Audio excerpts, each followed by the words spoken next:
Jay Crawford, Adam the Bull, Garrett Bush, Dustin Fox, Jason Lloyd, Tyvis Powell, plus, ba-da-da-da-da, you're loving him, Mikey McNuggets. And so many big names, it would take me hours to say all of their names. The ultimate Cleveland sports show starts now. Booyah! Hey, welcome to the latest edition of the Ultimate Cleveland Sports Show, along with G. Bush, Dustin Fox, Tyvis Powell. Everybody's got wrists up. I got no watch, but still got my wrist up. I had to put the Apple Watch down. Mike and Steve on the other side of the glass. Do you guys have your wrist up, Steve? We get a wrist up from you? No, this ain't no now you got to do this, Strolex, not a Rolex, a Strolex. You got to pull that. You got to get the Invicta out today, man. The rose gold, man. Listen, we balling on the budget. I only got money for a Nixon right now. All right, you want to buy me a watch? Not a Rolex. Nobody say not a Rolex. Hey, at the end of the day, we look like a boy band. You know how when boy bands like suit up, they got a different degree of color, but it's the same color. So we got the fatigues going, right? So it's time for war. For me. Okay. You ready for war? It's war. Okay. It's war week for me. Me and Dustin. Me and Dustin got camo. war. Yeah, they camoed out. What is your camo, Tyvis? Is on the shirt. So that's camo color. This is a the military, you know. We gotta get you together, man. Salute to service. Come on now. This is the college salute to service. That's right. All right, I didn't realize that. Yeah. All right, good job out of you. All right, we'll. Are you ducking the draft? Are you ducking the draft, Bull? What's my name? Trump? Come on now. Come on. This is the reason we Come on. He has bone spurs. That's a nice legitimate excuse. things. Go ahead, Mike. Stop it. No politics. No politics. No, we got a big show for you guys today. Get your mans. We usually have Sean King on Tuesdays. Yeah. Sean King had to switch to Wednesday, so we did a little swapperoo. We got Ross Tucker, who called Shedeur Sanders' first start for CBS. He's going to join us at 11:30. Sean's going to join us tomorrow, so trust me, we'll have cigars. Sean has a victory cigar. Yeah. Ready to rock. We're going to talk a little Cavs today, and then we're going to address something at the end of the show that I cannot believe has become a real storyline, and that is the game ball presentation. Oh, God, this is ridiculous. The reason it's become a story is not because of fans' nonsense. It's because it's really because of Ocho Cinco. Oh, he made a big deal about it. And Shannon Sharp. But also fans. Like it. Yeah, but I know that's just silly. So we're gonna get that at the end of the show. Josina was talking about it too, wasn't she? Josina talking about it? We'll get to it. Yeah, I don't know. Yeah, we'll get to it. So with that, you want to just dive in? Let's dive in. Let's dive into the pool. Let's dive head first, guys. We are going to start our show with a quick reminder that Fanduel is America's #1 sportsbook. The NBA is back. The NFL is wrapping up their season. There's no better place to get in on the action than with Fanduel, the official sports betting partner of the NBA and the NFL. You can combine your live bets into same-game parlays for shots at bigger payouts. It gets exciting, especially when your team's making a late-game push. And right now, FanDuel is giving new customers $300 in bonus bets when their first $5 bet wins. So head over to FanDuel.com/UCSS to sign up and play your game with FanDuel, the official sports betting partner of the NBA. We got a winning ticket today, guys. Our friend Dustin West sent us in 2 winning tickets over the weekend from the Cavs-Pacers game. On one ticket, he had a same-game parlay that cashed $10, won $532. He had another same-game parlay from this same game, $10, that won $1,139. He made over $1,600 on 2 separate same-game parlays from the Cavs-Pacers game. If you have a winning ticket, I didn't just like realize, Dustin West, send it in to us. Mike, I didn't realize there was a prop bet for Evan Mobley being soft. I didn't realize that. Crazy. That's interesting that he hit on that one. Send the lay. Yeah. So we'll talk about the Cavs and Evan Mobley disappearing in the fourth quarter in just a bit. But we got to start with the main story of the day, and that is Kevin Stefanski officially naming Shedeur Sanders QB1 against San Francisco. Dustin and Tyvis were not here yesterday, so before we dive into how long Shedeur will stay quarterback 1 in Cleveland, I'm curious what these two thought about Shedeur's debut against Las Vegas. Perfect. It was absolutely a great game plan. I thought it was executed by Shedeur to perfection. They didn't ask him to do a ton. They threw the right amount of times. He didn't turn the ball over. He didn't. Well, he turned it over once. Well, Yeah. One turnover. But he, for the most part, took care of the ball. Didn't take any egregious sacks in this game, which was one of the things that I was really concerned about, is like, when he gets back and then he spins around, then he spins around. The next thing is like 25 yards lost. Like, he didn't do any of that stuff, so it was great. I don't really have any complaints other than, no, I have no complaints. I mean, it was a really strong performance for a rookie's debut. He did something that 17 other quarterbacks tried to do before him as rookies, and they were unable to do it. So I think that is a huge accomplishment for him.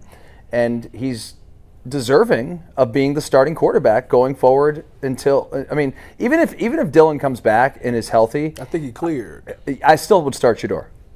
And that's the case. In fact, Kevin Stefanski, when he started his press conference yesterday, said some nonsense, I don't remember, and then he goes, Dylan Gabriel has been cleared from concussion protocol, and Shedeur Sanders will be the starter. He said that right away, even before he got asked about it. So I thought that was interesting. Got ahead of it. Yeah. I mean, to me, honestly, I just wanted to see the biggest difference between a full week of preparation and him only getting a start at halftime. And obviously, when you're from the Baltimore game, obviously we talk about those egregious sacks and some of the missed opportunities. I thought that he looked a lot comfortable. He had better chemistry. I love the way that he extend plays. Like, when he tried to extend plays in Baltimore, it was like wild. It was like the spin out, lose yards and stuff like that. When he did it in this game, if you notice, like on the Bond pass and the Judy play, he like kind of sprinted down the line. Like, it was like a rollout more than like him trying to run around. Like, he rolled out and then he made his play.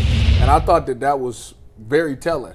And then the biggest thing that I realized he like learned from the week 1 to the week 2 was he started to step up in the pocket. A lot of quarterbacks in college, when you're trying to avoid sacks, it's, let me spin out and let me run around. But in the NFL, to avoid sacks, you want to step up in the pocket. And I seen him do that, and I was like, okay, he's learning, So I was very encouraged by what I seen. I thought he made some really good plays. Obviously, I talked about the 2 big throws that he made down the field. Obviously, Dylan Sampson had a really good run. But to me, the biggest thing that he did was he brought hope to that team. Like, it was a spark. And we talked all year about how a change at quarterback always can provide a spark to a team.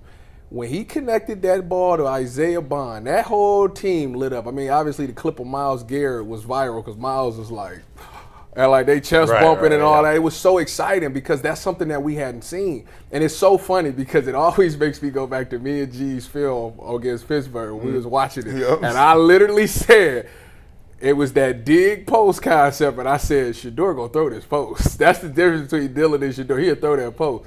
Well, I'll be darned. I'll be doggone. A few weeks later, he get a post to Isaiah Bond, and he actually throws it and hits it. So I just think that just seeing that element of them stretching the field, it put the Raiders in a disadvantage because they wasn't used to that. Like, when you watch the tape, that's not what the Browns do. It's all sit on routes and all these things. Now you got to actually open up. And it's funny because, like, I was laughing at Tillman. Tillman is a great example of, you can tell the quarterback change has messed with him.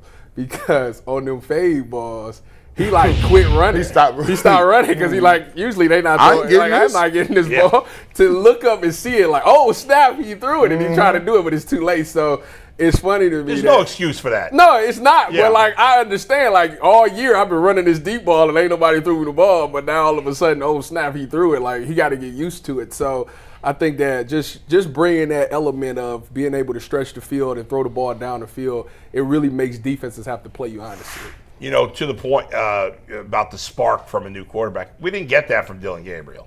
I didn't see that on the sideline. What was Dylan's first start again? Minnesota. Yeah. It was his best start against Minnesota. And he had about I wouldn't say it wasn't a spark because I didn't see any. I didn't feel that energy from the sideline. Maybe that's because Dylan Gabriel doesn't have that energy. Right. True. He doesn't have that energy, and that is something that makes Shedeur special. Is because he has that. It's a confidence, as my daughter would say, aura. He's got the aura. He's got the aura. I mean, no doubt. He's got the aura. Really good at aura farming. Yeah, he literally said before the game, "I'm what Cleveland been missing." You can't say nothing like that and then not go out and perform. Yeah. And said it before, like 2 seconds before the game. Like, like he left there and then went to the locker room. Like, specialists is out there. Like, I will say this. Like, he is just like a sweet guy. Like I think he's like a little.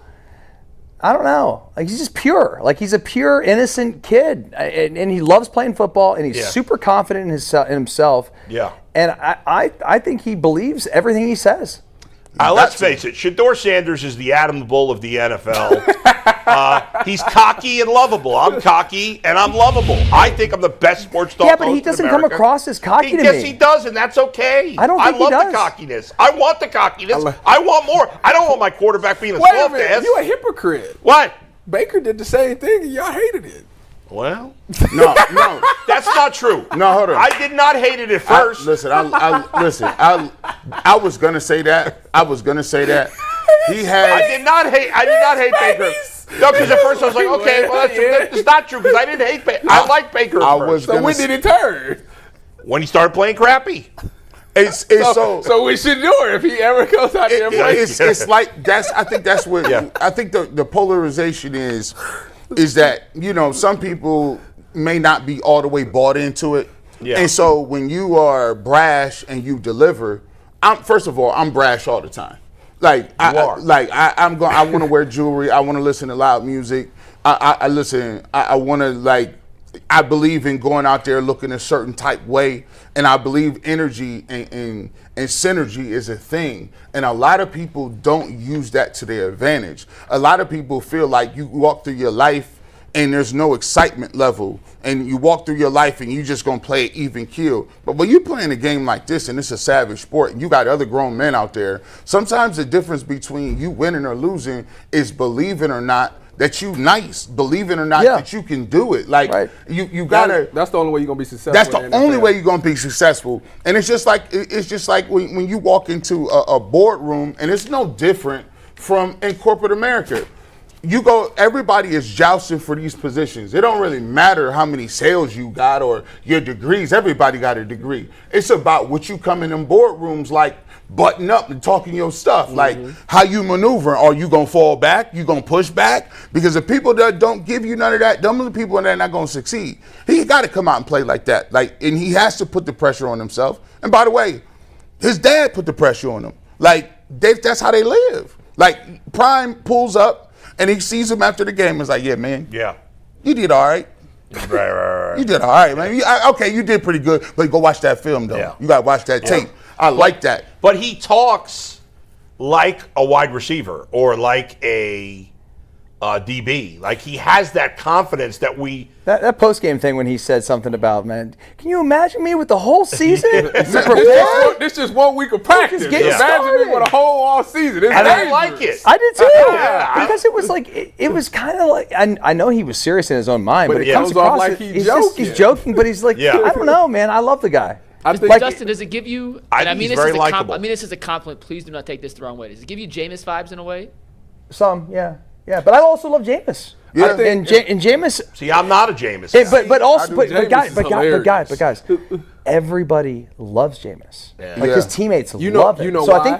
I think Shedeur's teammates really love him too. You know what it is? Yeah. It's because Shedeur, I think Dustin is right when he talks about, it looks like a guy that's out there having fun. Yes. When Shedeur is playing, it's contagious. This man is out there having the time of his He makes me makes me have fun watching him play. Yeah, with everybody. Think about it. With Dylan, how many times have we seen Judy walk off with attitude, or these receivers be like, man, because you get out there and you running these routes and all this, but you're not seeing any production from it. You see this dude going out there. I don't know if Judy's a good example after what he did this week. Yeah, he out of line. Yeah. Judy out of line. Listen, y'all. I get what you're saying. Y'all don't understand. Yeah. Judy was about to hit y'all with the crazy dick. He was about to snatch that. He looked like hot sauce. You know how he like, baby. When you jump in the air with it. That dude punched that ball out. He was trying to do a killer crossover or something, man, and he just hit his hezzy. It was literally it's the AI move. That's the Allen Iverson famous crossover he tried to do with a football as opposed to a basketball, and it didn't work. Man. But I just think that everybody's having fun. You watch that entire Browns team have fun. And for the first time since the Miami game, I haven't seen them guys out there actually having fun like that, offensively, defensively, and special teams collectively. Yeah. I like when players are not so buttoned up and when they share their emotions, because as a fan, you watch a game and sometimes it feels like you care more than the players do. Fair or not, that's how it feels sometimes as a fan, right? Sure. You're like, this guy doesn't care, but like you could tell Shedeur cares, and you want, as a fan, I want to know that my players are having fun, that they like their teammates and stuff. Maybe that stuff is stupid and doesn't matter. I like it as a fan. And I want my players to like each other, and I want them to be having fun, and I want them to want to win as much as I want them to win. Mm-hmm. And I think you get that vibe with Shedeur, which is why part of the reason why his popularity is what it is. His personality is contagious. The thing that was impressive to me, and I would like everybody to take heed of this. In that press game conference, he said a press conference at the end of the game. He said a lot of things, but he said one thing that really stuck with me. He said, when you look at being given the responsibility of starting and being the quarterback of the Cleveland Browns and leading everybody in the locker room and being a representation, that's a big thing. Like, that's a big thing to say that somebody is giving you that opportunity to go start and play and be the quarterback. And, I feel a responsibility to the organization. And I think sometimes there's been this thing where we got Shedeur Sanders on one side, and then there's Shedeur versus the entire Cleveland Browns front office or the whole staff. No, Shedeur Sanders is telling y'all, hey, man, I'm rocking for my team. They the one who drafted me. You know what I'm saying? They the one people. He said I got passed like 5-6 times. Mm-hmm. They the one. So he don't look at the people inside the organization as his ops. He looking at them as like, man, he got all of the young rookie guys that they got on the team. They got a bond. Like, it's special. The first team you guys went to and got drafted to, or where you was at, you felt that feeling like, wow, man, these dudes really invested in me. Mm-hmm. Like you feel indebted. You feel like part of a family. And sometimes I think people get it misconstrued. Like, he really wants to just be a part of something. You know what I'm saying? It's not like he want to outshine nobody. He just want to be a part of something. I still think that this situation is the best situation because it's not foreign to him. I continue to say, like, if you look at his career, he went to Jackson State. They were not good, but he helped turn that around.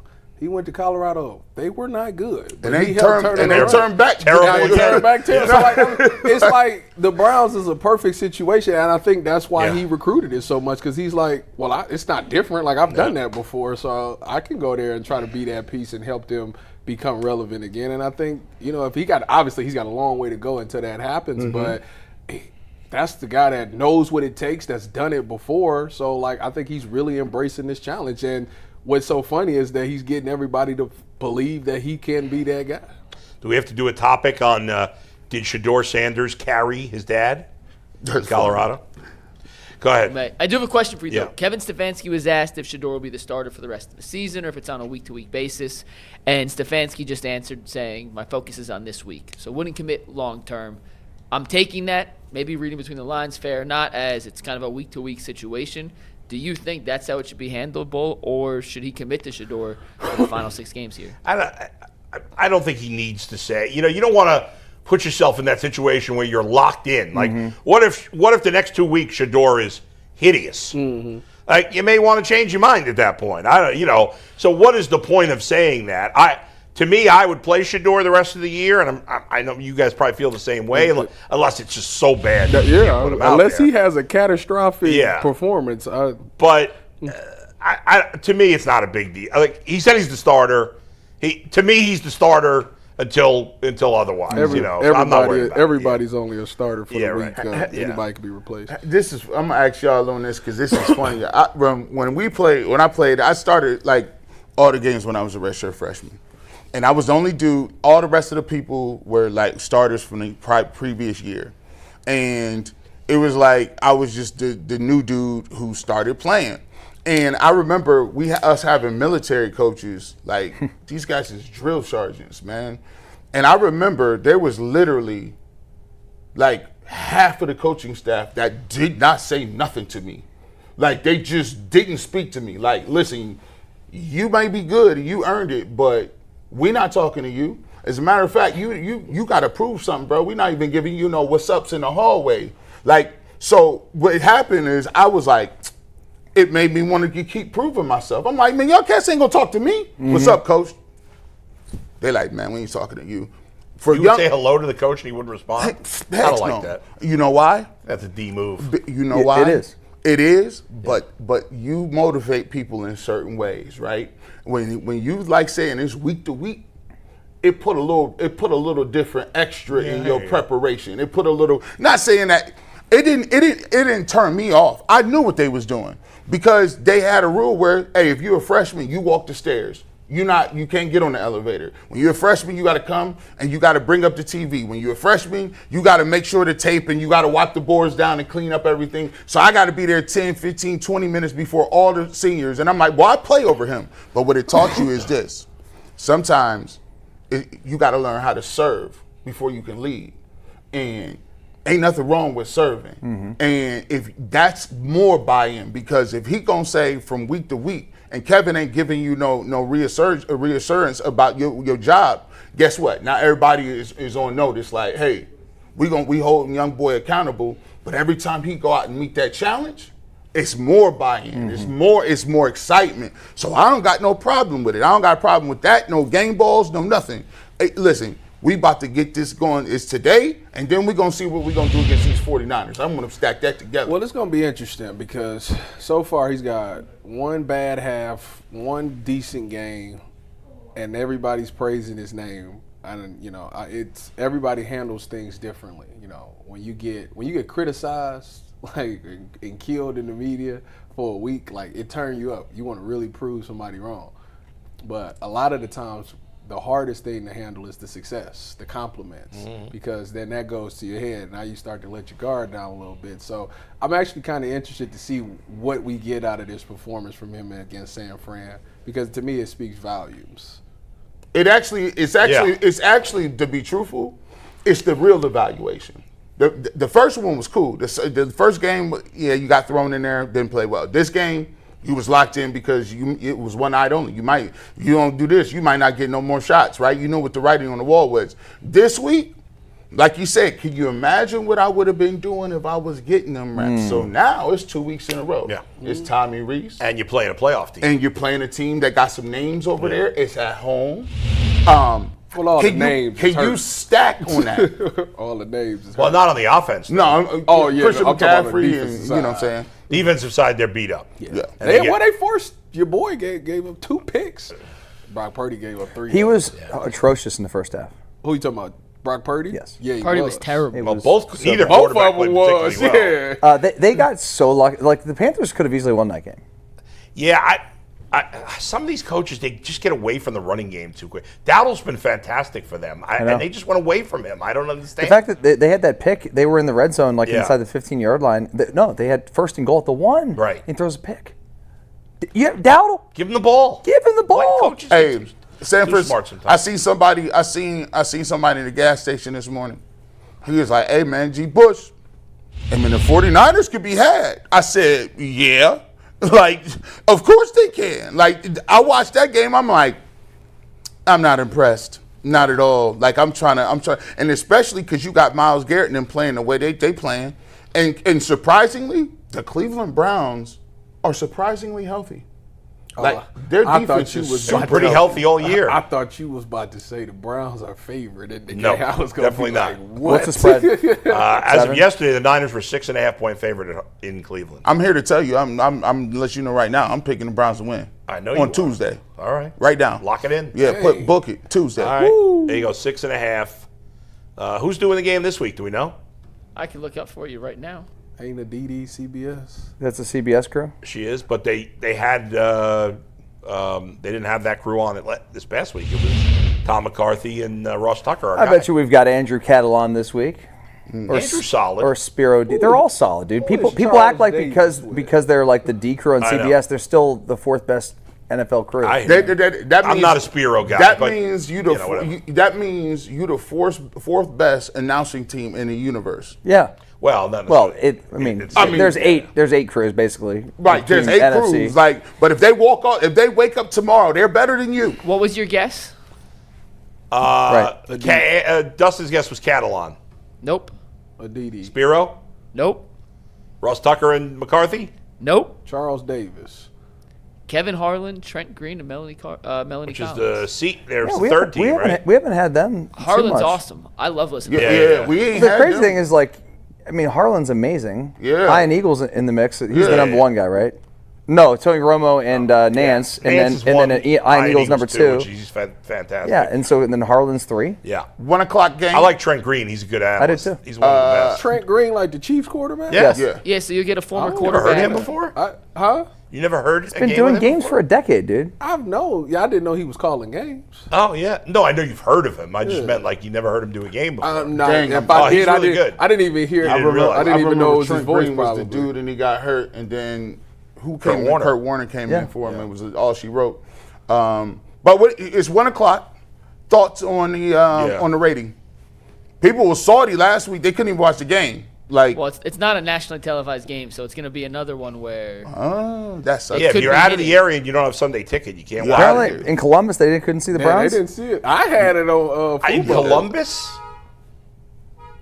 Why was the game not on in Columbus? I don't know. No but idea. it it was a big story, though. Yeah. That's it insane. wasn't on in What was on instead? just the Eagles It wasn't and on Cowboys. Youngstown. Oh yeah. Ooh. Crazy. You know, That's is wild it work. why? What? So each week, only one network gets a doubleheader.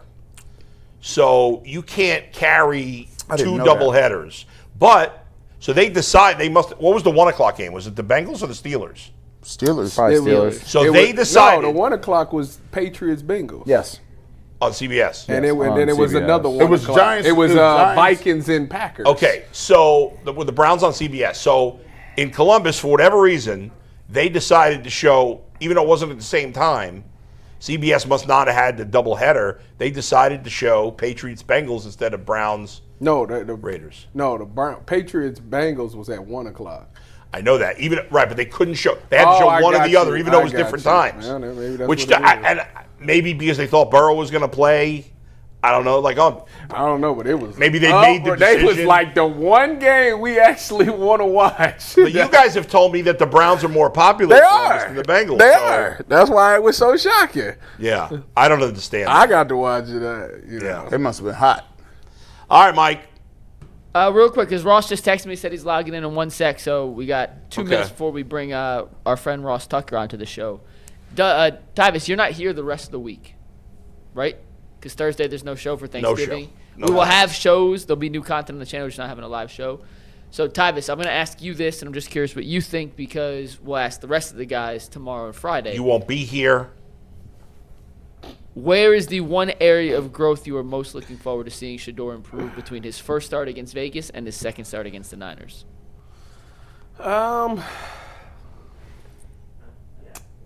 One spot that I want to see him grow in is.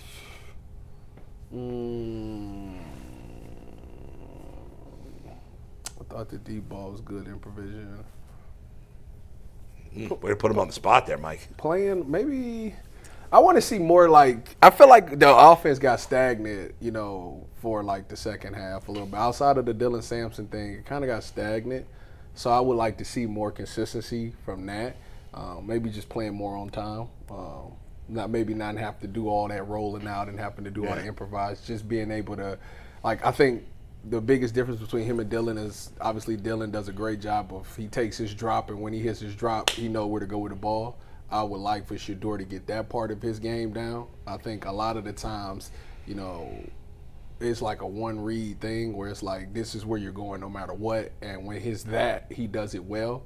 But if that's not there, can he boom, boom, all right, boom. I want it to be more snappy. I think that could be one of the areas that I would love to see him improve in. All right. More on that tomorrow. Tomorrow. Yeah. We got Ross. No, he hasn't logged in yet. When Did you guys watch the game last night? Yeah, The Cavs game? Yeah. No. Yeah, I watched that too. The Niners. Oh, Yeah, I wa- yeah, there were. Oh, we in talked and out. about it a little Yeah, bit. I But watched that it was a little shocking to see Bernie throw picks in 3 consecutive Oh, by the way, drives. it's Bernie Kosar's birthday today. Happy birthday. shout out to Bernie. Bernie's out of the He's getting hospital. out. Yeah. 62, I think he is. And celebrating the birthday and still waiting to end his streak of the last quarterback to win the division for the Browns.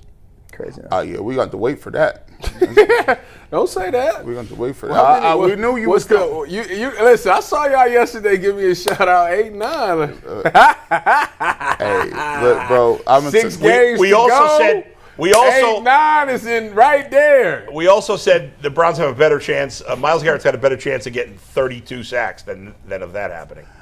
Let me say. So I'm looking at this schedule. If Myles McNuggets. Garrett get 32 sacks, the Browns better go 8. I'm gonna tell you what. People gonna be listen. That Kool-Aid gonna be pouring from the skies. Listen, if they beat the 49ers, then The Kool-Aid's going to be Beat flowing. them the last. and then guess what? They got the Titans coming up. And could be then 3 in a after row. Chicago, I think The Niners after are that. just so much better than the Raiders, dude. They're Oh, yeah, they so are. much. Yeah, they It's are. going to be like playing JV to varsity this week. Yeah, they you are. know. They're And better. they've got such a better coach too. They've They've got a legit The offensive Browns line. would it's a have good to challenge. do what they did the last time they played. That's what I'm saying. They have to knock CMC out the game. Now, here's what I will say. Can't have that for fantasy purposes. The Browns, I got him on mine. the Browns defense is playing the best in the league. Yeah, I mean, right there.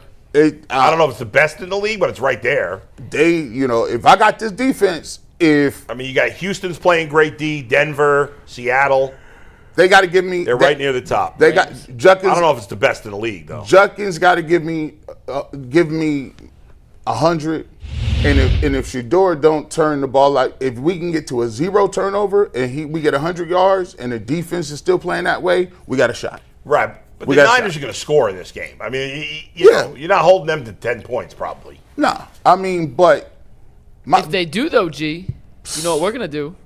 We'll be going crazy for our second watch party. We're actually running it back. The first one was such a success on Sunday that we are running it back. Bull's not going to join us this week, unfortunately, so it's just Earl, G, and myself. Ant is also not going to be here, so it's going to be Director Steve behind the glass, the normal post-game crew out there. But we are going live. We'll start at 1 o'clock. We will stream till the end of the game. The Cavs have a game after, so then I'll head over to the Cavs right after.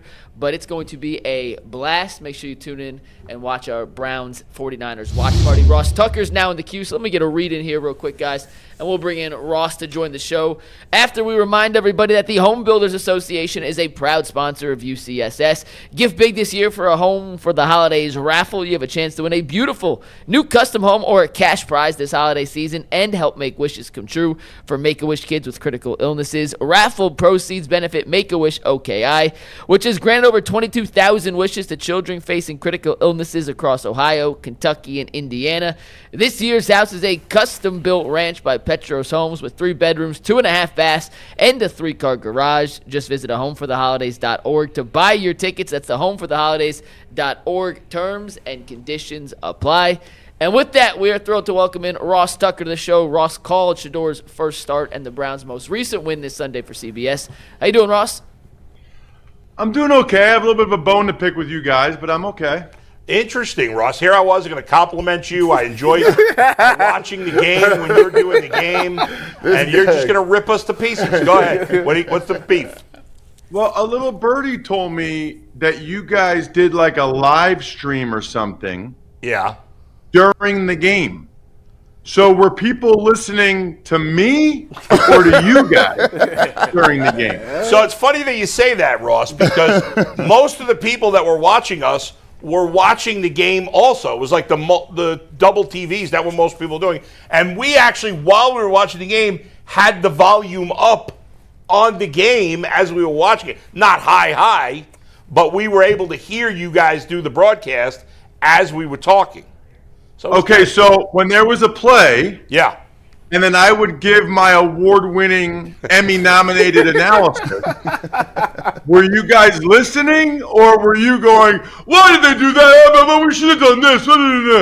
I would say 50-50, Ross. I'd say half the time we were listening, and half the time we were going, what the hell is going on?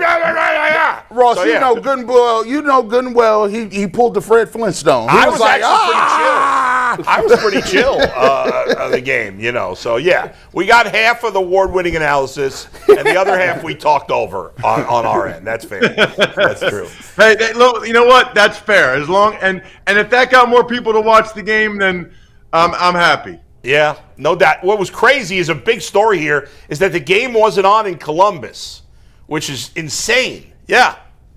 Wow. Or Youngstown. Or Youngstown, which is an hour and change from here, you know. Wow, that's so interesting. I don't know how they decide that or do that. I mean, I know that they spend a lot of time on that. Yeah. But that's interesting. I wonder if that has anything to do with like before they knew Shedeur was starting or after. Because I was curious. I look at the broadcast maps. Yeah. Because my name pops up, so I get like an alert. Yeah. Because I'm always curious to see like where the game is on. And what's weird is like if you do a Ravens game, it's always on in Louisville because he went to college there and because the Louisville people like love Lamar that much. So there's like weird things like that. Like every Bills game's on in Wyoming or whatever. So I was just curious if the Shedeur effect had impacted any regions or whatever where they might watch the game. I wonder if it will going forward. I think, maybe that was as you said, maybe that those decisions are made before we knew Shedeur was going to be the starter. I don't know. But I have no idea. I mean, it felt like a decent amount of people were watching just based on my social media. But I do think if we probably got a lot of time on the red zone. There was only 4 games. And then also, if you have the Sunday ticket to be able to watch every game, I think there's people that probably flipped over quite a bit, to see what Shedeur would do. And honestly, like, there's millions and millions of Browns and Raiders fans everywhere. I mean, they're probably 2 of the top 5 fan bases just because I know, like, in central Pennsylvania, I can name a handful of both Raiders fans and Browns fans, and they're diehard. They have the Sunday ticket. They watch every week. They live and die, which is why I always say Raiders, I think even more so Browns fans, elite fan base for how loyal and diehard you guys are with, how little of a return on investment you've gotten over the last 20 years. But true. Ross, I think a lot of people were surprised. I was surprised by a couple of things from week 1 where he came in at halftime to week 2. I think the biggest thing was I didn't see a lot of retreating. There's a few times it looked like he wanted to retreat, and it kind of like, hold on, let me stop myself, throw the football away or get out of harm's way. What did you think of the pocket presence, and what did you see that may be an improvement from the first time he was playing against the Ravens until the game against the Raiders? By far the biggest improvement and most noticeable thing that I saw, by far. And, I talked to Joel Bitonio the day before the game, and he said that it's something they had really emphasized with Shedeur, that, hey, we're going to keep this interior of the pocket firm. And Bitonio and Posick and Teller, they put that on them to keep that interior firm so that Shedeur could step up and could feel comfortable stepping up. But he made major strides. I said that during the game, and then right after the game, I did this hit for CBS.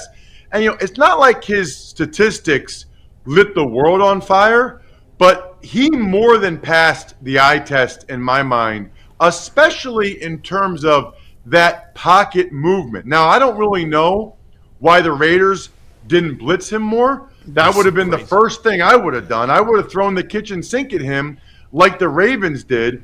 For whatever reason, the Raiders decided not to do that. But I was thoroughly impressed with Shedeur at times getting the ball out of his hands quickly, at times the subtle pocket movement, stepping up in the pocket and delivering the ball, and even at times buying time to the right. The pass to Bond as he gets blasted was just incredible. And then even the play to Judy. I mean, that was not a rookie play.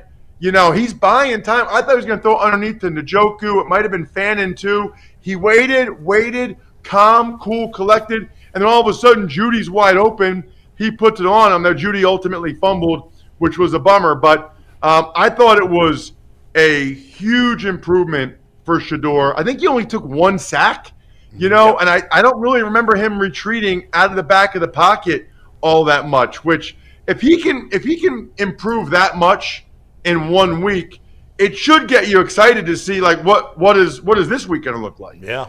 Well, another thing that's going to get us excited, and I'm curious to figure out for you, Myles Garrett needs what, 4.5? Five sacks. Five sacks. How many games is it going to take? Does he get it this week? Does he get it against Tennessee? How many games would you predict it takes him to break this record? Well, I don't think he does it this week against Trent Williams and the Niners because, Trent Williams is a very prideful guy, even if he's not quite what he used to be. But I would be really surprised if Myles doesn't break this record. Certainly every team is going to do whatever they can to try to prevent him from doing it. I was at Raiders practice on Friday, and it looked to me like they were going to keep the tight end in on that side almost every play, to not let Myles get those one-on-ones. And for the most part, they did, but he was still able to get in there a few times.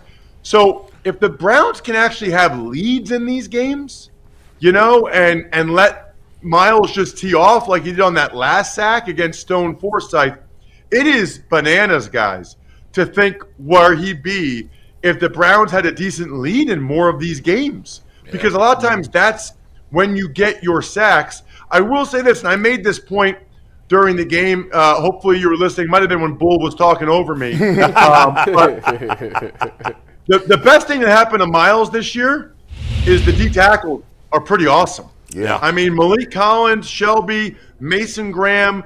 It used to be that quarterbacks could step up or that they could escape the other side. But McGuire and Alex Wright have done a good job of not letting the quarterbacks escape outside of them. And so if you remember Lamar Jackson the week before, they're keeping them kind of bottled up a little bit. It's almost like they're rushing better as a unit.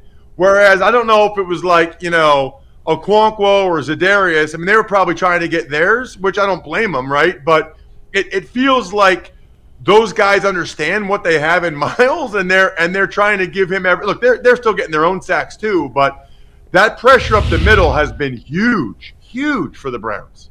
Yeah, no doubt about it. I just wanted to follow up on this with Myles because we had Joe Thomas on yesterday, Ross, and he said, he said there are, like Myles Garrett, there are some plays where he's like, that is impossible to stop. There's nobody that can stop him because he said it's the only pass rusher he's ever seen in his career or in his life that has the three things: the size, the speed, and what was it, the bendability? Is that what he said? I can't remember the exact word he used. But the way he can bend high-level offensive line talk from Joe Thomas, Ross. What say you on that?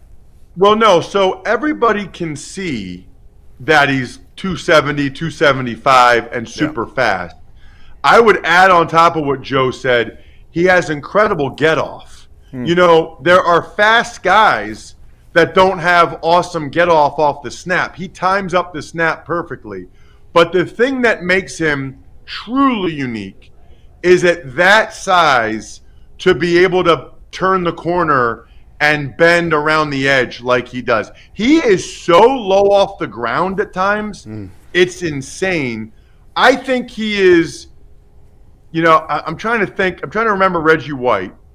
But to me, no. Ross froze Oh, up. man. He had a great thought, too. Reggie was thicker Yeah. and more powerful, whereas Myles is obviously faster and can bend more. But he's really that. I mean, all you have to do is see the guy with his shirt off. Like, there's not that many guys that look like that. By the way, if I look like Myles, I would not even have a shirt on right now talking with you. Never. I never put At it all. on. At all. Ross, you played offensive line. I mean, I played DB, and I went up against, like, good receivers, really good receivers. Sometimes I was scared. I'd be like, man, this guy's, like a Hall of Fame receiver. You wasn't scared. You just had respect for them. Probably scared, dude. But like, if you were to go up against Myles Garrett or any of the all-time greats, like, what goes through your mind? And like, if you're just a young player who's just trying to make it, and you got the assignment of having to deal with Myles Garrett, there's a big intimidation factor there as well, right? It's got to be huge for Myles. Yeah, there's no question. Think about what the center was thinking, Putnam, when Myles was like 4 yards off the ball and was about to take a running at him. I actually thought I thought that kid held on for dear life. Yeah. That kid did pretty good on that play. Yeah. I was like, oh my gosh, I'd be thrilled if I did that on that play. Really, if you're in that situation, Dustin, and you know this, it's really about knowing where your help is and using your help. You know, if you're in one-on-one situations, what you do is exactly what I said in my first game ever at tackle. I was in my preseason rookie year. I got in a tackle with the starters because Chris Samuels got hurt, and I said to Jeff George, I said, "Hey Jeff, I won't let him beat me inside, and he won't run me over, but he is coming around the corner." and dude, it was like Jeff George's 15th year or something. Yeah. You think he had any interest in getting hit whatsoever in a preseason game?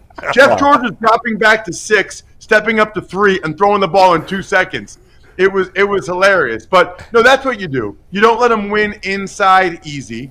You don't let them run right through you. You make them run the edge around you, and you try to push them out. Look, I've been in that situation, right? I mean, I've been the center for the Raiders. I can remember my first start in Buffalo. The first third down, they moved Michael Strahan over me. And I was like, oh my gosh, I'm the guy. All the words that we have for that guy, I don't know if they're like appropriate for the media. Yeah. But I think they're like prison terms. But I was that guy. I was the guy in that game against the Giants that they had pointed to as the weak link, I think is a nice way to say it. That I was the weak link and the guy they wanted to target. They call that food nowadays. Yeah. You food. Use a plate. You the food. Use a plate. Oh, okay. Food and plate. Yeah. That is better. That is better than the other two terms. Right. Chicken. Shaq calls it. Hey, I called this dude. I said, man, Carson Schlesinger is like Carson Matthews because I feel like he's like one of the Matthews cousins. Like he's where did you get a cousin? You guys, white people have cousins? Like, I thought we was the only one claiming cousins, but Carson Schlesinger, I didn't know what they was talking about when they got him. I was like, Carson from UCLA. This dude looks like somebody said it, when you watch him, he reminds you of Luke Kuechly. And I looked at him like, oh, come on, you can't just call Luke Kuechly out now. That's a little high. But this young dude is just, it seems like he's like a 7-year pro and he's been in the game and he is a 3-down linebacker and he just plays like an old school, one of those dudes like Urlacher and the guys in the middle. What do you see from Carson Schlesinger? And, does he have a chance to be a guy that could be a Pro Bowler this early? Yes. I think he'll get some Pro Bowl votes this year, maybe a lot of them. I love the Carson Matthews as if he's Clay Matthews the second or junior or whatever, right. his nephew or whatever. I don't know. Listen, if I had to buy one Browns jersey right now that I feel really good about, for a decade plus, it's Carson Schlesinger.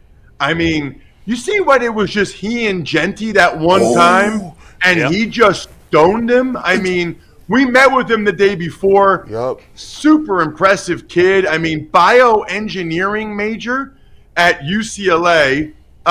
He's got phenomenal hair. I hate his guts. It's like these flowing locks of hair. I mean, that guy's in a really good spot for the next 10 plus years. Schwartz has given him incredible praise, saying that mentally he's where Ray Lewis was his third year, which is just amazing to even say. Ray Lewis is the best player that I ever played against. And so the craziest thing, we probably talked about this before, but I did the opener last year for UCLA at Hawaii for CBS. Carson Schlesinger didn't start. He didn't start for UCLA the first 2 games last year. He didn't start till the third game. And it's funny because I said to him, here's what's weird. Chip Kelly offered him the walk-on spot. So he owes Chip Kelly for that, and he went to UCLA. However, the first 3 years when Chip Kelly was the coach, he didn't play Schlesinger. He didn't play.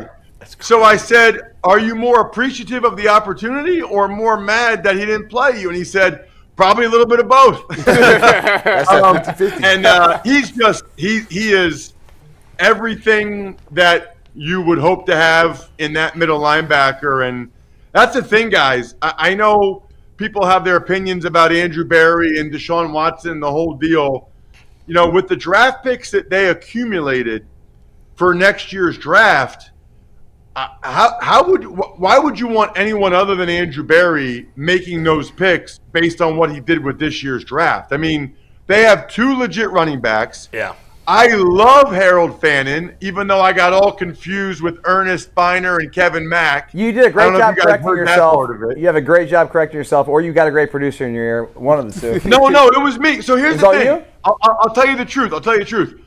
I thought Fannin was looking like Kevin Mack, okay? No, it's an easy and I was about to say up. that. Yeah. Because I remembered number 44, but then I thought, no, Kevin Mack was 34, and in my head, Ernest Biner was 21. Because I think Ernest Biner was 21 with the Redskins later. He was. He was 44 with the Browns, so that's why I went Ernest Mack. You know what? At least that way you guys knew I was talking about both of them. But the point is Andrew Berry. The running backs, maybe the quarterback. Fannin is a star. Schlesinger is a star. Mason Graham is a very good player already. We'll see what happens with the quarterbacks. But the point is, guys, when the Browns become good again, if that's next year or the year after, this is the draft class we're going to be talking about. We're going to say that the 2020, no matter who the coach is, no matter who the GM is, you're going to point to this rookie class as the class that helped turn things around for the Cleveland franchise. And we'll see if Andrew Berry can save his job with that, Ross, because his previous drafts were all terrible pretty much across the board. This, if he keeps his job, it's going to be this draft, obviously, which is an A. I want to talk about one other player to wrap it up because I feel like he's all these talk about all these great defensive players, all deserved, but this guy is getting forgotten. And Denzel Ward to me is playing as well as any corner in the league, and he basically shut out Brock Bowers, which I was so impressed by. He's so good, and I think he kind of gets forgotten in all the excitement of the front seven. What's your thoughts on him? Totally agree. I'll say Tyson Campbell looks pretty darn good too. Yeah. You know, that was a nice trade by the Browns. It was. But you're right about Denzel. You know, I think Schwartz deserves a lot of credit. I don't know if you guys heard me say this early in the game, but they decided we're just making Bowers a receiver. Yeah. You know, they don't have Bowers like at the point of attack in the run game blocking. Right. So if all he's going to be is like a backside blocker anyway, why even treat him like a tight end? Just say he's a receiver. So then when he split out and stuff, it was Tyson Campbell covering him. It was Denzel Ward covering him. You know, they weren't letting some safety go out there or some linebacker. So you're right, Denzel played very well, but I think Schwartz deserves some credit again for just saying, that guy, I don't care what he's listed as, that guy's a wide receiver, which, by the way, is how everybody should treat him. Because otherwise, if you treat him like a tight end, he's going to abuse your safeties and linebackers. And, Ross, what you just said is exactly why everybody runs nickel against Harold Fannin. Exactly what you just said. Yeah. You know what, though? Fannin will kind of get after you a little bit, like at times when he's a blocker. I mean, some of the tackles that Fannin was breaking, and then you got Judkins coming in the Wildcat running dudes over. That's the thing I think is so cool about the Browns rookie class is they're not just good players. They play like Cleveland Browns. Like they play like how when the Browns were good back in the day, what I remember of Kevin Mack and Ernest Biner and Ozzie, and like they play with that level of physicality and toughness that the dog pound can appreciate. Ross, that reminds me. Yeah. Hey, you see the one play where Genty was fighting for extra yards and Mason Grand came over and destroyed his whole family? Yeah. Oh, my gosh. That was unbelievable. We thought that was crazy. That's what I'm saying. The Browns drafted not just good players. They drafted some straight dogs. Ross, remember, we're going to let you borrow this. When you we just let you know it's not the Wildcat. That is the wild dog. We've already coined the wild dog when they run wild that. Dog when Judkins gets there. With the W. Yeah, with the D-A-W-G. D-A-W-G. Yeah. Well, remember to do Yeah. your social media campaign so I can do some more Browns games later in the year. Yeah, we want you on more Browns. Browns. Which game are you doing this week? Actually, I'm college because of Black Friday, Iowa, Nebraska. Oh, man. So That's a good every one. television in the country, you don't have to worry about it in Columbus or Youngstown. I promise we're on CBS at noon on Friday. Iowa, Nebraska. Look, I think they know what kind of games to put me on. Okay, they know. They know the type of games I like. Oh, yeah. Iowa, Nebraska. It'll be fun. Offensive linemen and punts, baby. That's right. Hey, Ross, last thing. What do you got to say about your Princeton Tigers? 3-7. They've lost 5 in a row. Like, what's happening there? Do we have to fire the coach? What's happening? Are these guys too smart to play football? What is going on here? We don't have to fire the coach. It is a little bit of a sore spot right now. We will get back on track starting next week. Excellent job by you, Adam, letting me finish the interview in a really positive note and feel good about it for the next time. Oh, you're wearing That's why the you're shirt. the best. Happy Thanksgiving, by the way. Sorry, Russ. Yes, happy Thanksgiving. Your team. Thanks, Hey, buddy. hey, Boo, enjoy your Bengals. They stink. See ya. There you go. They do. I want the coach fired. I want the owner fired. I want the GM fired. I want everybody fired. They do stink. You're right, that's Ross. Ross is awesome. Appreciate Ross coming on. We got to get him in studio. He's got a call game in Cleveland. We gotta I get know. Ross in here, so. All All right, right, we got Mary Kay in a couple minutes. So instead of doing a Cavs topic, let's just chat Nobody for a knew few we were minutes. doing a Cavs topic. You didn't even have to say instead of doing a But Cavs. it wasn't on the rundown afterwards. But we have to talk Cavs because what happened last night was just unacceptable. Oh, But I don't want to squeeze it into just 3 minutes. 'cause Don't they deserve squeeze more it than in. 3 minutes. Unacceptable. We were playing the walk-ons last No, night. yeah, it's about Evan. Yes. Oh, okay. It's about Evan. The loss is not unacceptable. It's the Yeah. fashion in how they lost. We're not really Fashion in talking which- Buckeyes during the main show today, so let's talk about it for 2 minutes here. Perfect. Let's talk about it for 2 minutes. What about him? Ohio State? Yeah. They should win the game.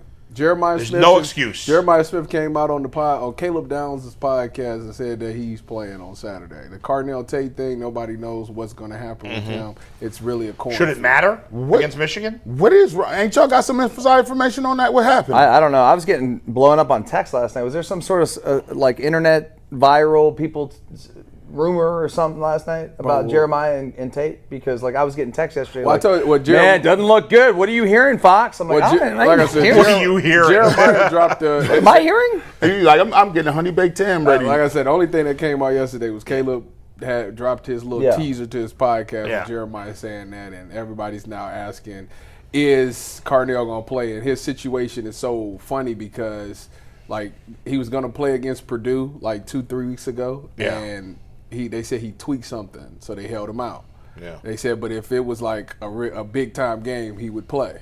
Yeah. So then the next week they played UCLA. He didn't play. Yeah. Last week they played Rutgers. He didn't play.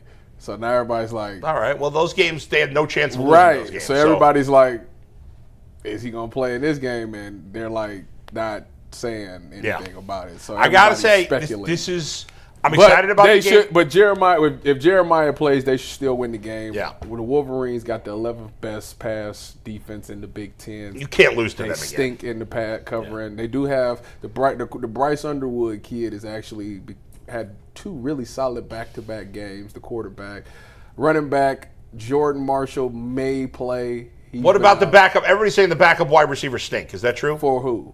For the Buckeyes. They stink. They stink. They're Everybody was inexperienced. complaining on social media. In the Rutgers game, they didn't play Quincy Porter or Mylan Graham, who would be your immediate backups. Yeah. So Why they not? play. Nobody knows. See, this is my beef. This is my beef. I'm going to rant for 30 seconds. This is my beef with college football. Is that Ohio State's basically played almost an entire schedule of games they had no chance to lose, no reasonable chance to lose, and that's boring to me. I don't understand how fans go to games. It was boring. when you know the These game. last 3 weeks been boring. Yeah, when you know the game, there's no chance. There was zero chance they were going to lose to Rutgers. No way. Well, they were 30-point favorites in Yeah. every game that they played. Right. the So, last 3 what's weeks. the? I don't know why fans get excited to go watch those games. It doesn't make any sense. Well, to me. I don't know, Adam. I mean, if you. Okay, you're Yeah. You're a fan of the Bengals. You're Yeah. a fan of the Cubs. You don't really have a college team, but St. John's St. basketball. John's. okay, St. John's basketball. Tough loss yesterday. Did you watch the end of that? Of course I watched the end. Terrible possessions down the stretch. But go ahead. Horrendous Yeah, yeah. possessions. They couldn't Dustin's score. Fanduel, he watched everything. Yeah. But in those sports, in college basketball, there's a couple of games in the beginning of the year where you know you're not going to lose. Yeah. But that's But you've lived in Ohio long enough, dude.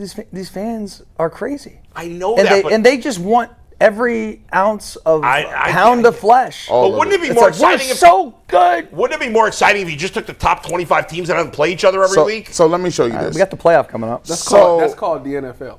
I'm going to give you this, and maybe you understand this. So when you are into series or anime or just some series of shows, right? Yeah.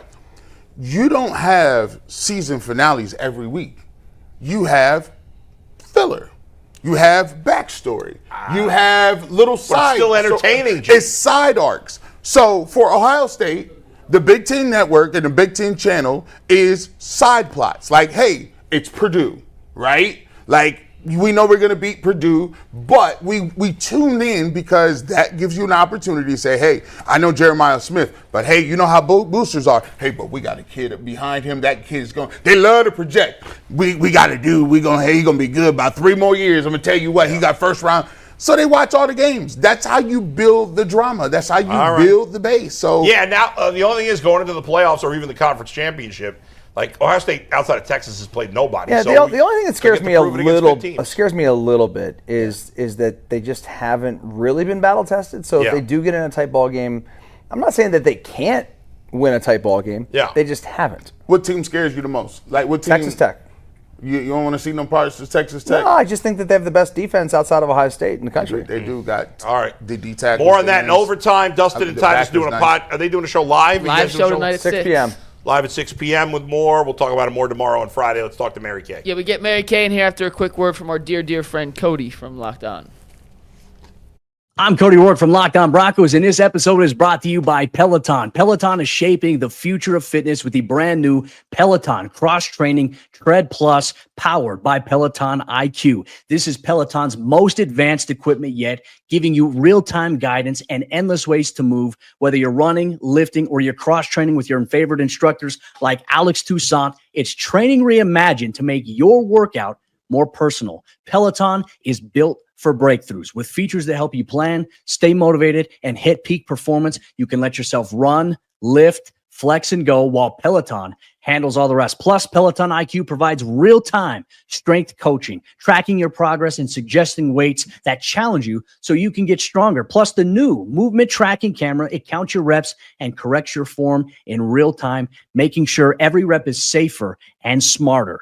So, let yourself run, lift, flex, push, and go. Explore the new Peloton Cross-Training Tread Plus at onepeloton.com. Thanks, Cody. And with that, we welcome in Mary Kay Cabot to the show. How you doing, Mary Kay? I'm doing great, guys. How you doing?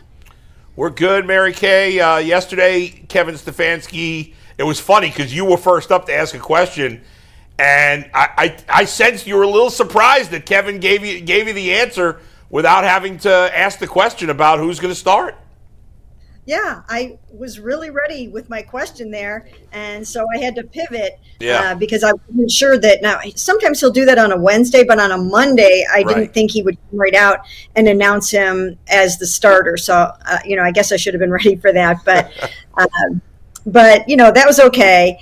And obviously, it's the right decision. It was the no-brainer. There's no way that you could not start him in this game. He has so much to build on. I thought he did a really nice job with pushing the ball downfield. And there were a couple of other things I noticed about him that I thought were really good. Number one, I thought he stood in there against the rush. He did a really nice job of not only evading the rush, but when it was coming at him and he was about to get drilled, he didn't care. He was going to get that ball off and worry about the hit later. And I think that shows something for a rookie quarterback. And then just his poise in terms of just the whole operation, I thought was really good. Now, it's not always going to be as easy as it is going to be against a 2-9 football team. But again, there were plenty of things to build on, and moving forward is the right thing to do. Yep. Mary Kay, I know that one of the questions asked was, is Shedeur going to be the starter for the remainder of the season? And he said that he's just focused on this week. Do you think we'll see Dylan Gabriel again, or do you think it should be Shedeur for the rest of the year? Yeah, I asked that question because I think it's important to note what's going on here. Is just a week-to-week thing, or is Shedeur the guy for the foreseeable future? And Kevin basically said, I'm only focusing on this week. So I think that's important to note. In terms of what I think should happen, I think Shedeur should go out there and seize the moment every single week and not let them take him out of the lineup. I think it's a good idea to see as much of him as you possibly can, to see if he can change your mind about drafting a quarterback in the first round of the 2026 draft. But he's got to go out and do it week after week and prove that he's the guy and that they don't need to see more of Dillon Gabriel. So I think that's his charge for right now. What do you think about the energy? From us standing here, it seemed more palpable. It seemed like, you can see the energy when you're in the locker room and you're talking to the guys. Did you sense that there was a little boost or there was a little bit of excitement level around the way he played? And do you think that they continue that will continue this week?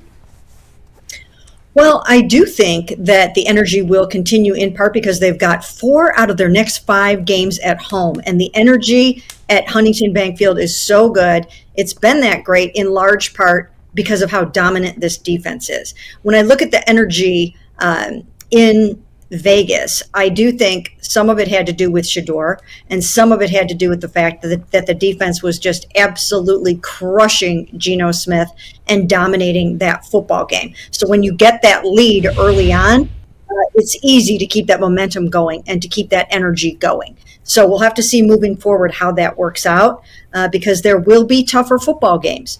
And I do think that, Dillon did some nice things, and I do think that he was coming along. But the things he didn't do, he was not able to hit his layups. He wasn't able to hit the easy passes that he needed to hit. And he wasn't taking those explosive shots. And I think that's the difference so far with Shedeur. He's got such confidence in his elite accuracy and his ability to put really nice touch on the football that he'll take some of those shots. Dillon didn't seem to have the confidence either in himself or his pass catchers to take some of those shots. And Shedeur, he's going to take them, and you'll see more of those. So I do think that he has the potential to keep that energy going. Mary Kay, when it comes to Shedeur in the red zone, do you think they'll continue to do the Quinshawn thing like the rest of the year, or will teams catch on to that? Well, they will catch on to that to a degree. So you're going to have to mix it up somewhat, but keep it going as long as it's working, right? I mean, Robert Saleh is going to be ready for that this weekend. He is one of the best defensive coordinators in the NFL, and he's absolutely going to be ready for the Wildcat on the goal line. There's no question about it. But as long as it continues to work, keep using it. If they start stopping it, then you're going to have to do some other things. But right now it's been very, very effective. Mary Kay, let's go to the defensive side of the ball. Obviously, the defense is playing great. Myles Garrett playing great. I mean, just across the board, how many Pro Bowlers do you think they might end up with? That's a good question. I think Malik Collins is absolutely playing at a Pro Bowl level, and if we start mentioning him enough, he'll get there. I think Carson Schlesinger is a Pro Bowler and an All-Pro this year, as well as NFL Defensive Rookie of the Year. Myles Garrett obviously is a Pro Bowler. Maybe Denzel, maybe Mason Graham this year if he continues to play like he's playing right now. So I think there are a number of guys, and especially I think you're going to have some really great postseason accolades for Myles and for Carson. Rick, I want to ask you about Isaiah McGuire. I know that they just signed Alex Wright, obviously, last week to that big contract extension. Do you think that they will be able to keep him around? I know his contract ends probably next season. Do you see a deal for him coming, or do you think they're going to potentially trade him at some point? No, I see him sticking around too. They love to develop their draft picks, and they love to have these success stories. And these guys are usually drafted really young, and they get to hang on to them for a while. And, he's still coming up the learning curve and really showing what he can do. So I think he's somebody that they'll try to keep around just in the same way that they did with Alex. Yeah, Mary Kay, one thing that was a development last week was, Deshaun Watson's involvement. There was a lot made of him, talking to Shedeur Sanders and, coming off the sideline and just giving him a set of eyes on the bench. How is that relationship between those guys, especially given the fact that, I think Deshaun Watson still believes that he can play in this league, and he still obviously is on the men's. How has their relationship kind of evolved, and what is kind of some things that him and Deshaun have discussed in terms of mentorship? Well, Deshaun has been a great mentor to Shedeur and Dillon Gabriel all season long, and he provides that veteran presence in the quarterback room that you really need in there. You need to process the game plan and what you're seeing and doing with a veteran, and he has played that role for both of those guys. And he was on the sidelines for the Miami Dolphins game when Dillon went out and won that football game. So he's been a help to both of them. And I do believe, though, that he and Shedeur have probably gotten pretty close. And I do see them occasionally talking to each other in the locker room and whatnot. But pretty much the same thing with Dillon, too. It's a very tight-knit quarterback room. As far as Deshaun Watson is concerned, I've kind of gotten the vibe lately that they don't want to necessarily risk things, and they might want to wait until the offseason program to see him practice. But he does believe that he has plenty of good football left in him, and it will be very interesting to see if he gets a chance either here or somewhere else at some point. Mary Kay, we had Ross Tucker on earlier, and he was lauding Andrew Berry for this draft, deservedly so. Now, to me, it seemed like a no-brainer to fire Andrew Berry before this year. You could argue that maybe this draft saves his Browns career because his drafts before this were pretty terrible. But obviously, outside of Dillon Gabriel, and we obviously still got to see more from Shedeur Sanders, but the rest of the draft looks like hit after hit, and in some cases, big hits. Do you think it's possible this draft saved his job? I know for sure that Jimmy Haslam said at the owners' meetings that Andrew basically had to have a really great draft. So I don't know if he was in any kind of jeopardy before this or not, but he certainly knocked it out of the park. I mean, this is an incredible rookie class, both with the drafted guys and the undrafted guys, right? I mean, even Isaiah Bond has been a really nice pickup for them, Gage Larvidan, and some of these other guys as well. So this has been an absolutely tremendous rookie class, and I think it sets the foundation for the rebuild. I really do. I think this is just phase one of building Super Bowl window 2, which, again, I've taken a little bit of criticism for saying that elsewhere, but I really do believe this is the first layer of Super Bowl window 2, and it's a good one. It's a really good one. And that draft day trade is shaping up to be really, really incredible. And there's no way Andrew Berry is losing his job after this draft class. And anybody, even just within recent weeks, I had heard people saying that both Andrew and Kevin should be wiped out. And I just don't agree with that at all. I think what we're seeing here is the start of something big. Obviously, Myles Garrett is sitting at 18 sacks. When this season is done, the regular season is done, where will he be? How many sacks on the season do you predict he will have? Well, it's a great question. He's on pace for 27 right now, and that would be pretty incredible. And he's got a couple of games coming up where he can have another 3-4 sacks. I mean, the Titans, he might be able to get 4 there. So, I think he might get close to his 27 with the way that he's on such a tear. We'll have to see if some of these teams decide to do whatever it takes to slow him down. But with the strength across that defensive line, it's going to be hard because, you can't double team everybody. You can't chip everybody. So I think he's going to get close to the 27 that he's on pace to get. Damn. If he gets 27, man, like, why?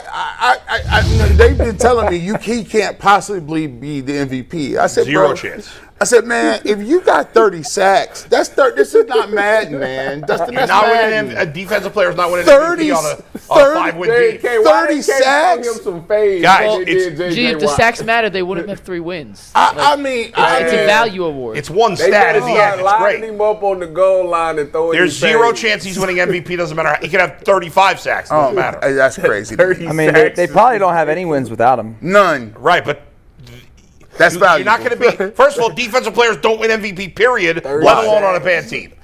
That's no knock at Myles 30 Garrett. This is sacks? where it is. I'm gonna If he gets 30 Thank you, Mary sacks, Kay. I know. I'm gonna let Mary Kay. I'm gonna let the Hall of Famer answer. Go ahead. Here you go, Mary Kay. sacks. Go, you think?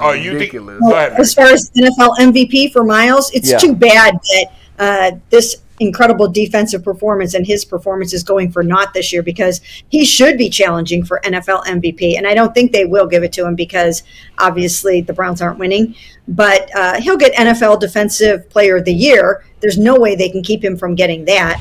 But yeah, I doubt that he would get the MVP award in a year that they're not going anywhere. Yeah. Thank you, Mary Kay. We appreciate it. Thank you, Mary Appreciate Kay. it. Sounds good. Thanks, Thanks, guys. Let me put this into perspective. 30 guys. sacks, bull. Just stop it. That's ridiculous. You know he's not getting votes for the MVP. That's why I said they need to okay. instead of taking Let- Shedeur out on the goal line, put Myles in at Let- receiver. Throw the I'll fade. be- I'll Let me I'll ask you this. dog Let me him. ask you this, guys. How many wins do the Browns have? 3. How many wins would they have without Myles? Zero. They might have one. Come on. Zero. Miami. Zero. They couldn't have won the Miami game without him? No, it was all defense in that What are you talking game. about? Yeah, that's true. All right. Even if I give you all three. What's the Rams record, Mike? 8-2. I believe they're 9-2 Or 9 and 8. 2. 9-2. One of the You know who their backup quarterback is? Jimmy Garoppolo. Yeah, how many wins would they have with Jimmy Garoppolo right now? 8. 4. You're out of your mind. 4 or 5. Jimmy G for Okay. president. That was my quarterback. 8. We all love Myles Garrett. We know he's as valuable as a defensive player can be. He's phenomenal. There's zero chance. Even if the Browns were good, he'd have zero chance to win the MVP. And you know it. Now, you may not like it. I understand with everything you're saying. Yes. I agree with everything you're saying. However, this is such a unique situation that I don't know. I think there could be a certain level of buzz surrounding him. There is zero chance. Okay. Dustin, Saquon do you know- Barkley. real quick. do you know Saquon Barkley Stafford's had one of the numbers? greatest seasons ever for a running back and didn't get a single vote, I don't think. Do you know what Stafford's numbers are right now, Dustin? He's thrown 2 picks on the season. and he threw like you 30 think Stafford's touchdowns. the leader in the clubhouse? For Oh, MVP? yeah, 100%. Oh yeah. Okay. Stafford is minus 220 right now. Okay. He has 30 touchdowns and 2 interceptions. I mean, come on. And he's got 6 games left. Yes. Okay, and so he's probably thrown for like what 3,500 yards. He's just shy of 3,000. 29. Yeah, I mean, so he's going to throw for. There's in no world, no matter how good Myles Garrett is a defensive player more valuable than a great quarterback. There's no planet where that's the case. That's why you all know that. throw him And, some fade. and the Browns stink. I'm also I'm agreeing with Think you. on about that. Myles at I'm just telling you receiver on that, the one. this is Guys, going to be you don't crazy. have to convince me about Myles. Gee. I love him. We all understand Line how him great up he at is. He's not receiver winning on the the MVP. one. Listen, so I Let's see always the say, fade. you know why this is, you know why it's null and void. See, that's What? why you don't be watching no college football. The year Charles Woodson won the Heisman Trophy. It was 100 years ago. Nah, when Charles, 99, It was 97, wasn't 98. it? when 98. Charles Woodson won that award, it was undeniable. They did He didn't just play defense. It was a little light touches. He wasn't playing all. He beat Derek Fox for a touchdown. He was Man-to-man Why coverage. would you do that? Charles. Dang, why you just shot Why your would you brother? do that? You just shot. As brothers are paid in the Charles. Charles. He also picked off Tom Brady. There it is. Charles Woodson, bar none, was the best player in college football. I don't know what, and they had to give him the I don't know Heisman. what you're discussing here. But the you all Heisman's know the he best has no player. chance to win the MVP. The So what are we MVP's doing most here? valuable. Listen, the semantics of these, I don't like writers. It's because writers. It's writers. Oh, stop Nah, it. because you guys decide. Hold on, watch this. This is crazy. Where's the players MVP? Where is it at? I guarantee, if you ask players will give him votes. Well, players, no offense, are not the sharpest tools in the shed. Well, some of y'all media members ain't need to watch either. yourself. Hey, listen. So I want don't like the so respect factor is. So you wouldn't trade Myles Garrett for the best quarterback in the league? Man, Yes, you would. Yeah, you would, but that's not the argument. The argument is to me, Myles Garrett today, right now, Yeah. is the best player in football. That's not So the G, award. G, That's not the award. the No, NFL it's not. players vote on the It's not- 100 best it's not players the going Heisman. into every season, Yeah. right? Okay. It's not the Heisman. Where do you think the NFL players voted Myles Garrett heading into this season? 7th. 8th. I was close. Okay. Behind Saquon, who is number 1, Okay. Lamar 2, Allen 3, Jamar Chase 4, Mahomes 5, Burrow 6, Derrick Henry 7, then Myles Garrett number 8. But he also didn't come off of a 30 sack No, season. but my point is, You can't This is a trust silly NFL argument. players. The question is this: has Aaron Donald ever been number one? No. Has he ever Wait, been you two? mean in the players vote? Yeah, in the players. Oh, I let don't me I'll say the man. Myles Garrett will be top 3 next year, probably. The fact that he's top 10 yeah.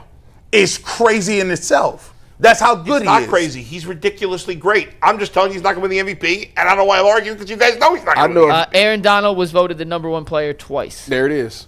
So then let him be voted.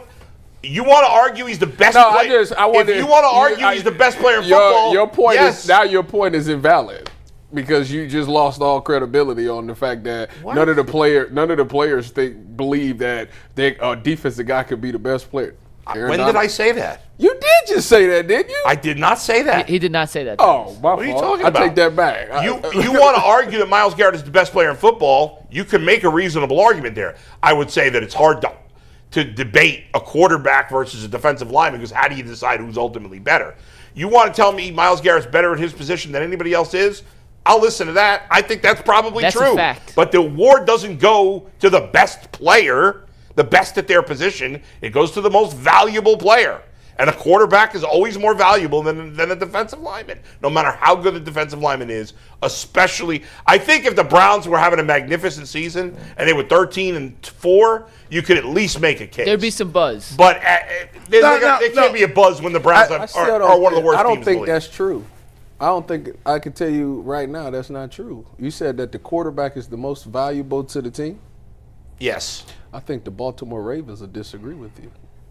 Really? Not Lamar's Baltimore Ravens when they won it back in the day. That was Okay. 25 years ago, Tyvis. I'm just saying. You said that. I'm just telling. In most cases. I'm just saying something that he said, and I'm telling him he's in wrong. most cases, yeah, but I'm not saying every individual team, although in most cases the quarterback is the most valuable player. I'm saying in the league, the best quarterbacks are going to win the MVP because they're more valuable than other positions. You may not like it, but that's how it is. Okay. Right? Let's If you were starting a draft from scratch, forget contracts. The only thing that mattered was the age and the player. That's it. Age is a factor because age is a factor. Jeremiah Smith, go Bucks. How many of the top 10 picks would be quarterbacks? At least half, if not more. Right? But That shows more you than how that. valuable the I'm quarterback taking is. Jeremiah Smith. I do Go Bucks. I do believe would. there's a Over Jamar Chase. Jeremiah Smith. Will he win? Jackson No. Smith in Jigba. That's all I'm saying. Will he win? No. Yeah. But what I am Jeremiah over Jamar Chase. your boy man Jackson had to say Smith something. in Jigba. You would take He's Jeremiah? about to break Calvin Johnson's record. He's having a magnificent season. How many yards he got?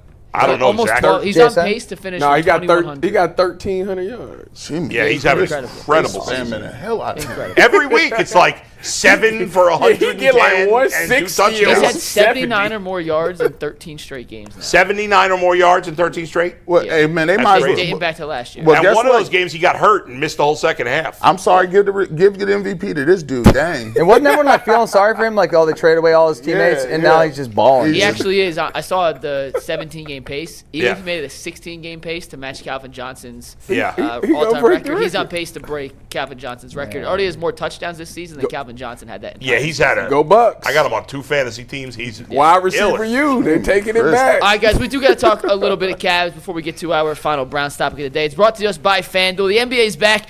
There's no better place to get in on the action than with Fanduel, the official sports betting partner of the NBA. And right now, Fanduel is giving new customers $300 in bonus bets when their first $5 bet wins. So head over to FanDuel.com/UCSS to sign up and play your game with Fanduel, the official sports betting partner of the NBA.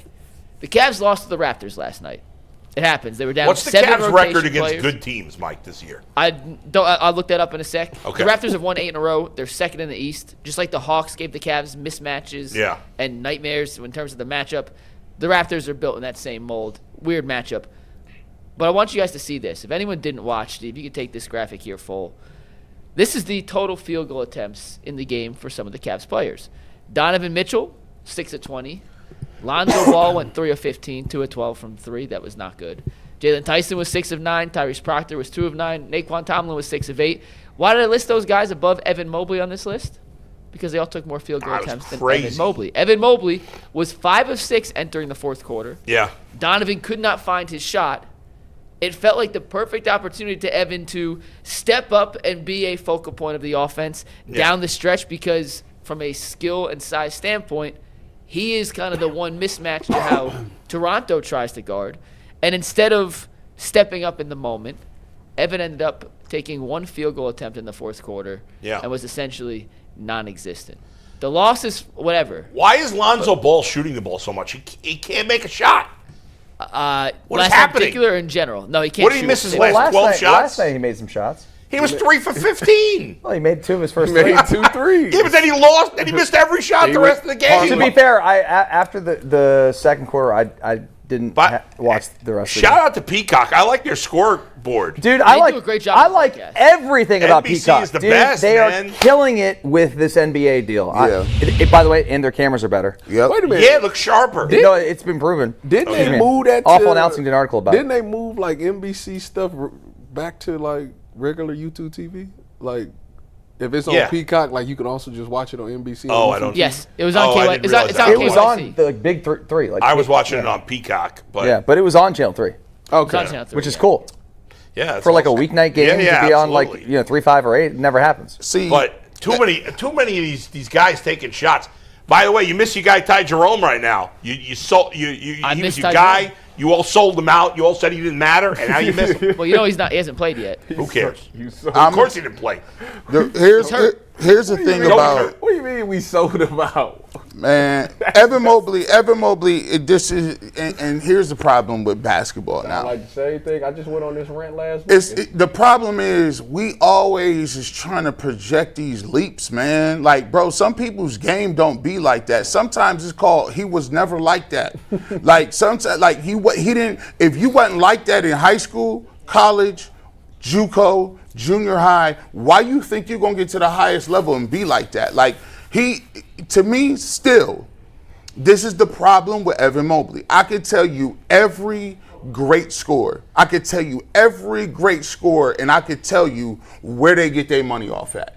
I could tell you what their pet move is. I could tell you where they're going to get to. I can let you know on the floor. When you say Evan Mobley, I want him to be aggressive, what does that mean? Taking threes? Does that mean he gonna get it on the left block, turn right, drop step? Does that mean he gets it on the left block, he throw a jump hook? Do we got a fade? Do we have what? He doesn't have anything that he can go to be like, yeah, I'm about to get this off.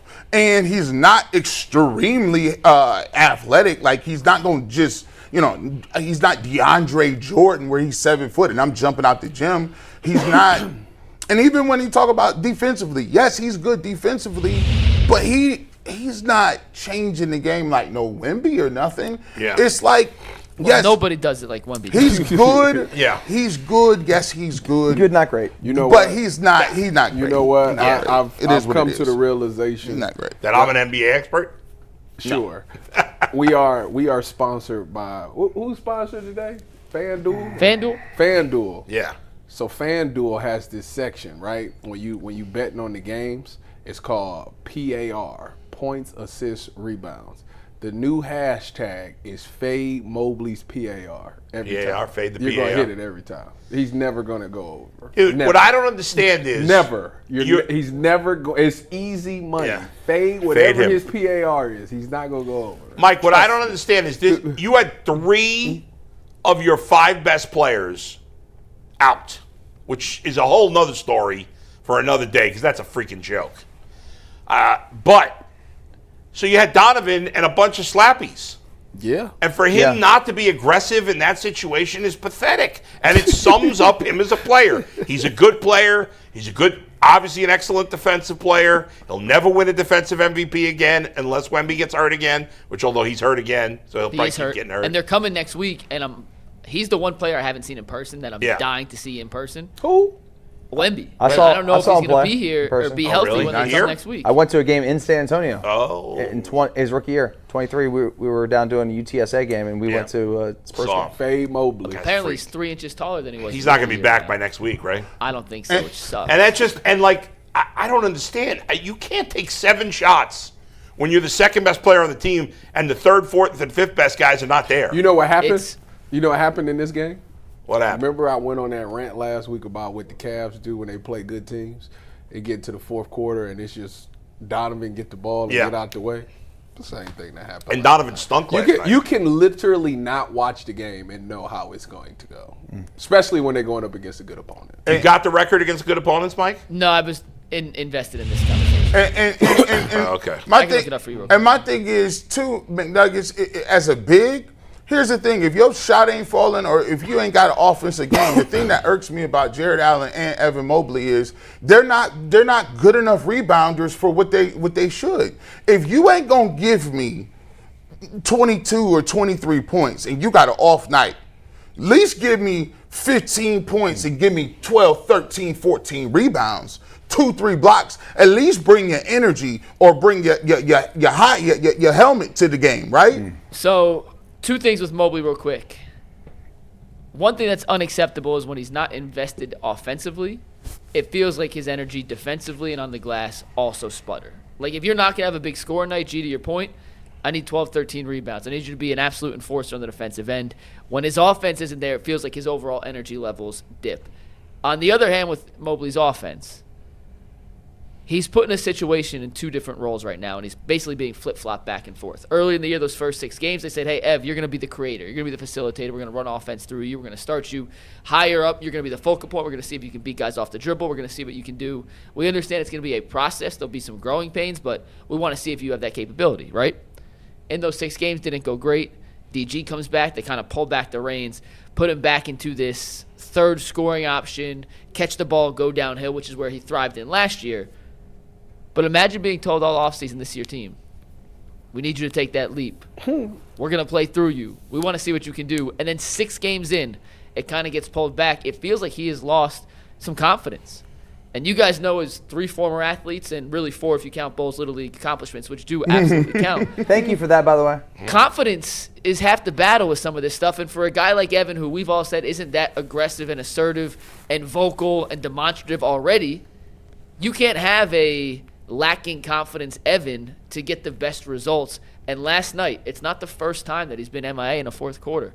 Go back to their first loss against Boston in the regular season last year. They're 15-0. Mobley dominated the first 3 quarters, and in the fourth quarter, he took 1 shot again. Kenny, after the game, said, hey, that's on me. I got to make sure we keep him more involved. Against the Pacers in the playoffs bowl, you, for once, made a really good observation about the Cavs and pointed out that Mobley was their only offensive threat in the first half. I think he had 13 points, if my number may be off by a second. You're just jealous because I've made a lot of good observations this year, Mike. You've been better. But better than nothing's not a high bar. Jealous because you hyped up Mobley and you were wrong. I did a whole thing. I do my Bleacher Report as my side gig. And today I had to do something on Mobley. And just the reality has been he hasn't been good this year. Nope. Like he hasn't. And it's hard to justify. And 18-8 for Dean Wade's a career year. Like 18-8's not bad. But we expected so much more from Mobley. He is way too talented to just be pretty good. How's the defensive metrics? Has his defense tailed off too or no? No. If you look at like B-Ball Index and all the advanced analytics stuff, it's still top notch. It's not Wemby, but it goes Wemby. Then there's a group of like 4 or 5 people in that next tier, and he's right in that next tier. I think it's faulty because I think when they was working with him this summer, I think people started to understand, like they started to think like, oh, your next evolutionary step is you're going to get the ball and you're going to create like you Durant.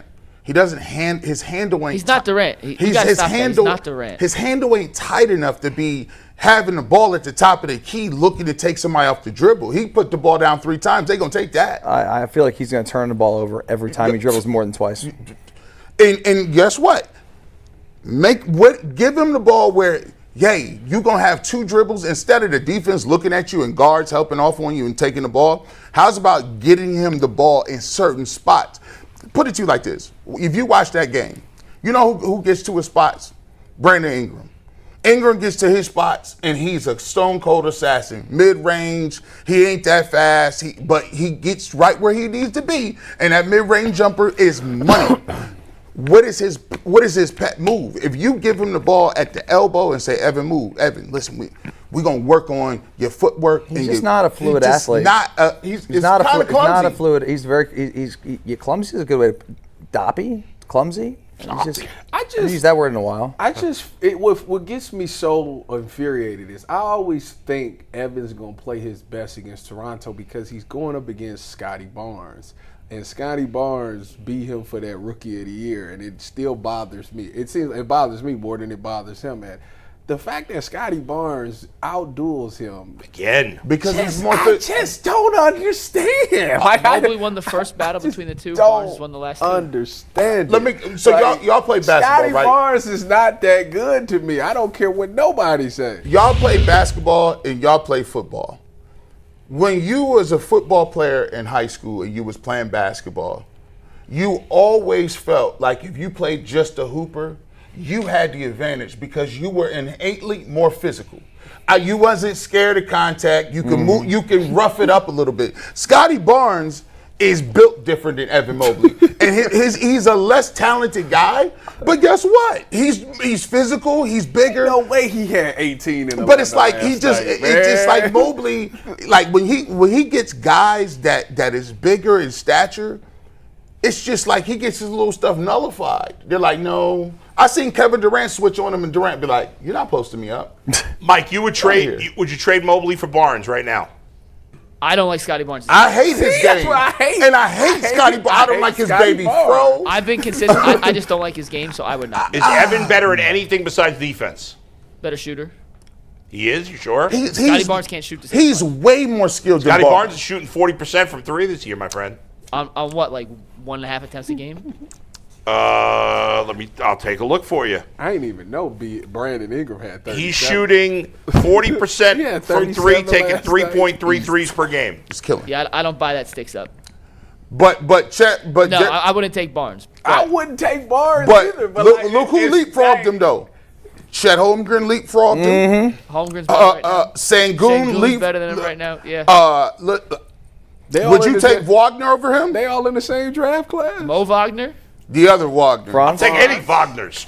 Any foreign player. I really like Franz's They're all game. tougher. I can't Franz believe I'm even hooping. thinking about it. Put it that way. Look. I can't believe I'm even thinking about I'm it. taking Scottie Barnes. Think about how many people. No, you not. Evan Mobley's a fraud. Why you on troll us like that? Don't do. You trolling. Don't do Scottie Barnes. Listen, Scottie Barnes is averaging 19, 8. He averages as many rebounds as Mobley. I don't like his game, And bro. More that's assists, sad. more points. That's sad. It's less points, less rebounds. Not less points. Hold on, watch this. He's averaging 19 a game. Watch this. This is crazy. Scottie Barnes. Over This is Evan. going. D And Fox. more It is assists. slightly more. You're right. D Fox. Look Yeah. at it. Is Evan Mobley better than prime Kevin Love? No. Prime Kevin Love. Are you out of Are your you mind? high? No chance. Prime Kevin Love's a Hall of Famer. And nobody, And nobody ripped Kevin Love more than me here. And when he was here, He was fat Kevin Love. we gave got skinny. You talking hell. about the 2020 Oh, Kevin no, Love? the fat Kevin Love was good. Fat Kevin Love was great. Then he got skinny and he stunk. I mean, I'm sitting here thinking about it. The skinny Kevin Love, 2014, the 2016 skinny Kevin Love. Well, he was. I don't know if this Mobley is better than that version. No. He's got a higher Kevin Love at ceiling. his best is way better than Mobley. Not even close. Mobley's the highest. He just needs to play better. Like point No, he's blank. not. Mobley, Gotta play better. Mobley is a better overall player. Kevin Love was better offensively. That's probably a good way to put it. All right, guys, we got one last topic. Mobley's not a better all-around player than Kevin Love. Just because he plays better Like, defense. hold on, wait a minute. We sit here dogging Evan, but we not gonna go overboard. Kevin with Love it. is Like, a much better scorer, Chat. a much better shooter, a Rebound- much better rebounder. rebounder, I a got much better another poll already passer. up, G. He is better at everything but Don't do defense. this. Let me know in the chat. And I hate it. I killed Kevin Love when Let he me was know. here. Let me know. Not my Mike, we don't be crazy. Evan Mobley's not a better basketball player than Kevin Love. That's crazy. I said prime Kevin Love's better, yeah. Of course. I'm throwing it in there.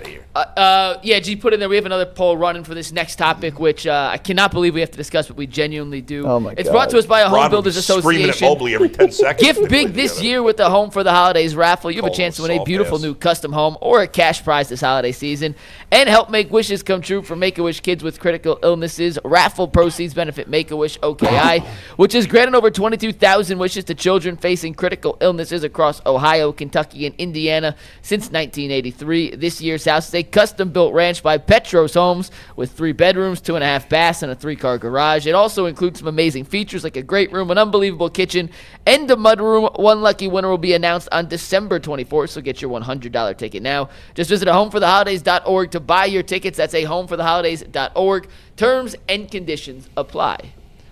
All right, guys, we're going to listen to Kevin Stefanski's post-game victory speech after they beat the Raiders. And I'm going to ask you if you have any issue with anything he said and or did in this video. So in case you missed it, this is Kevin Stefanski in his post-game interview or post-game locker room speech after the Browns beat the Raiders on Sunday. How about that road win?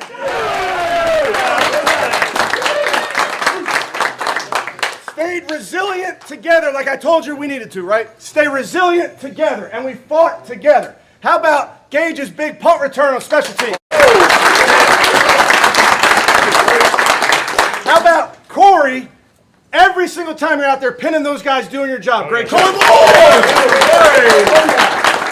Offense wasn't perfect. How about that big play by Sam at the end? IB, huge play. Q, huge play. Harold making a big play. And then another rookie making his first start. Nice job, Shedeur. Well done. There's that old saying, save the best for last. How about that fucking defensive performance? Holy is what I have to say about that. 10 sacks by our defense. 10 sacks. Okay? I got one ball in my hand. Okay, I got a guy, he's got to get a cold every week. Okay, he had a cold this week. Wasn't feeling himself. 3 sacks, which gives him 18 on the season through 11 games, which breaks his own Browns record. Myles Garrett. Come on, man.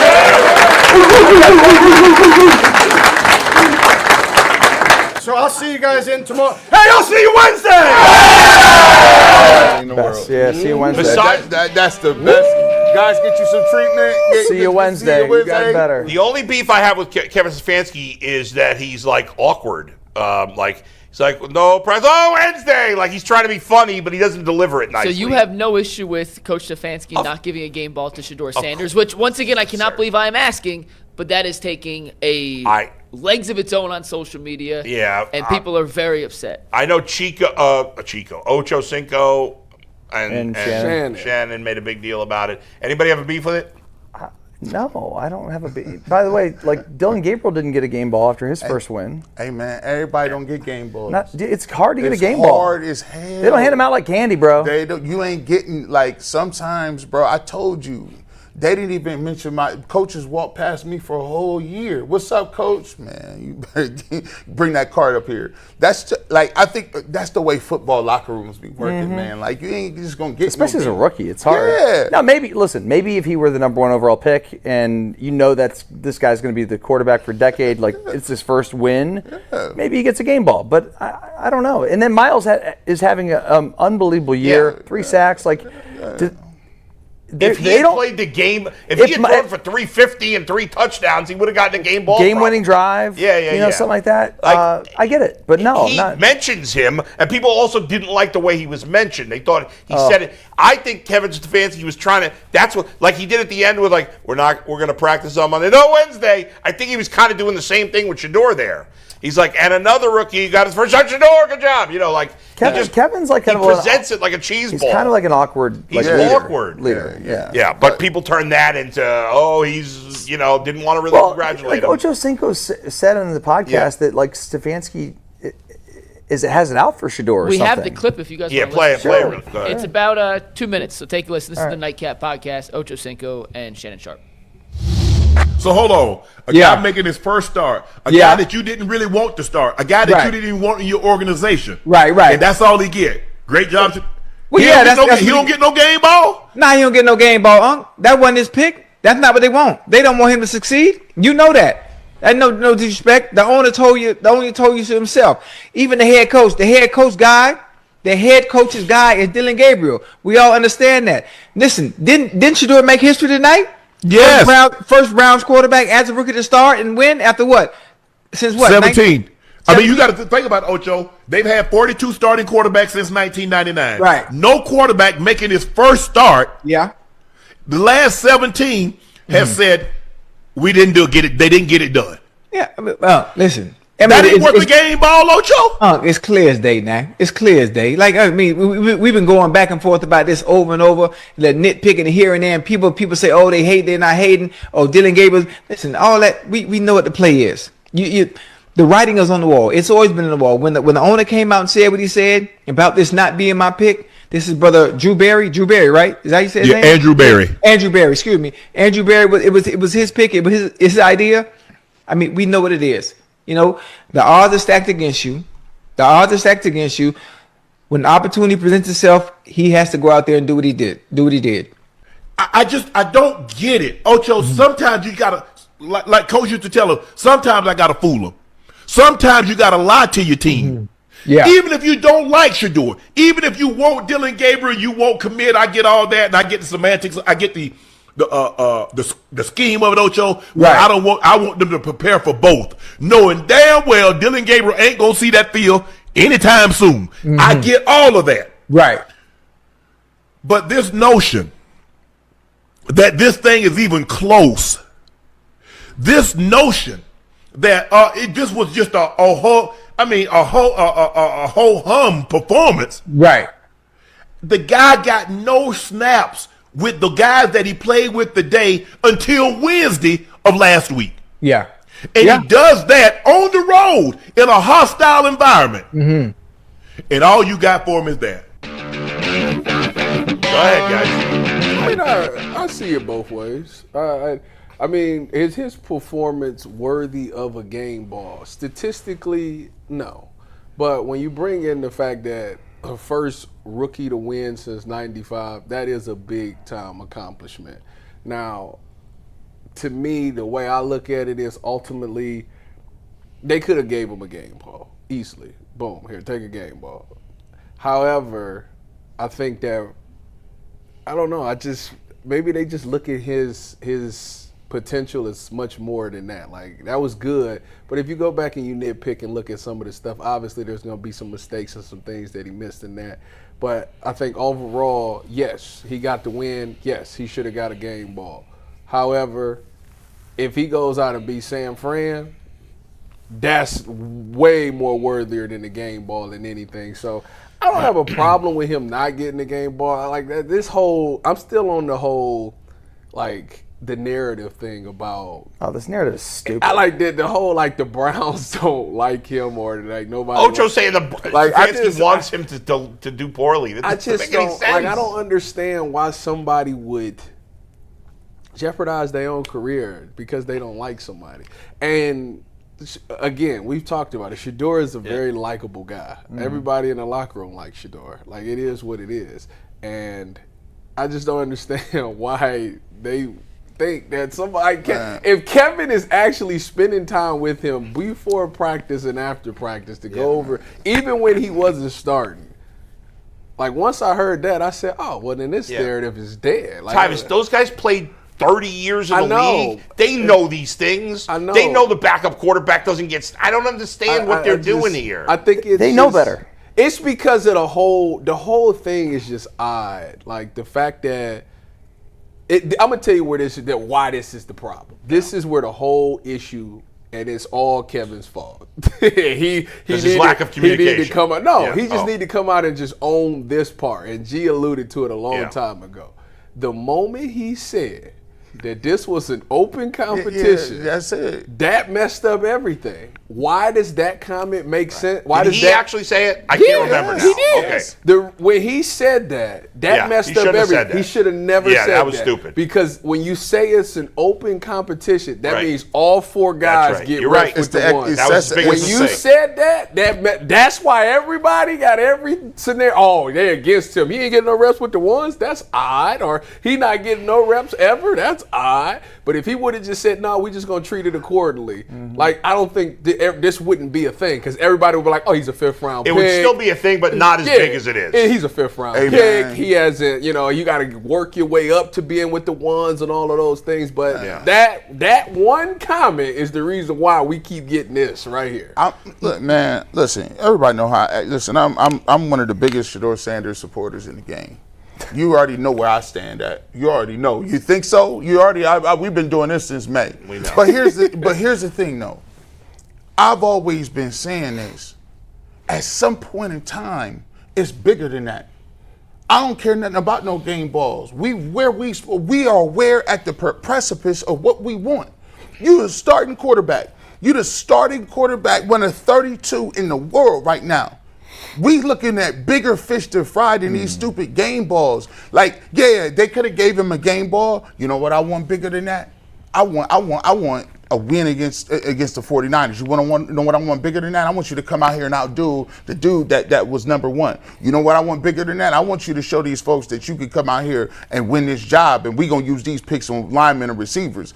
His job and his mandate is bigger than game balls, right? It's bigger than whatever he should have got this. That's a citizenship award.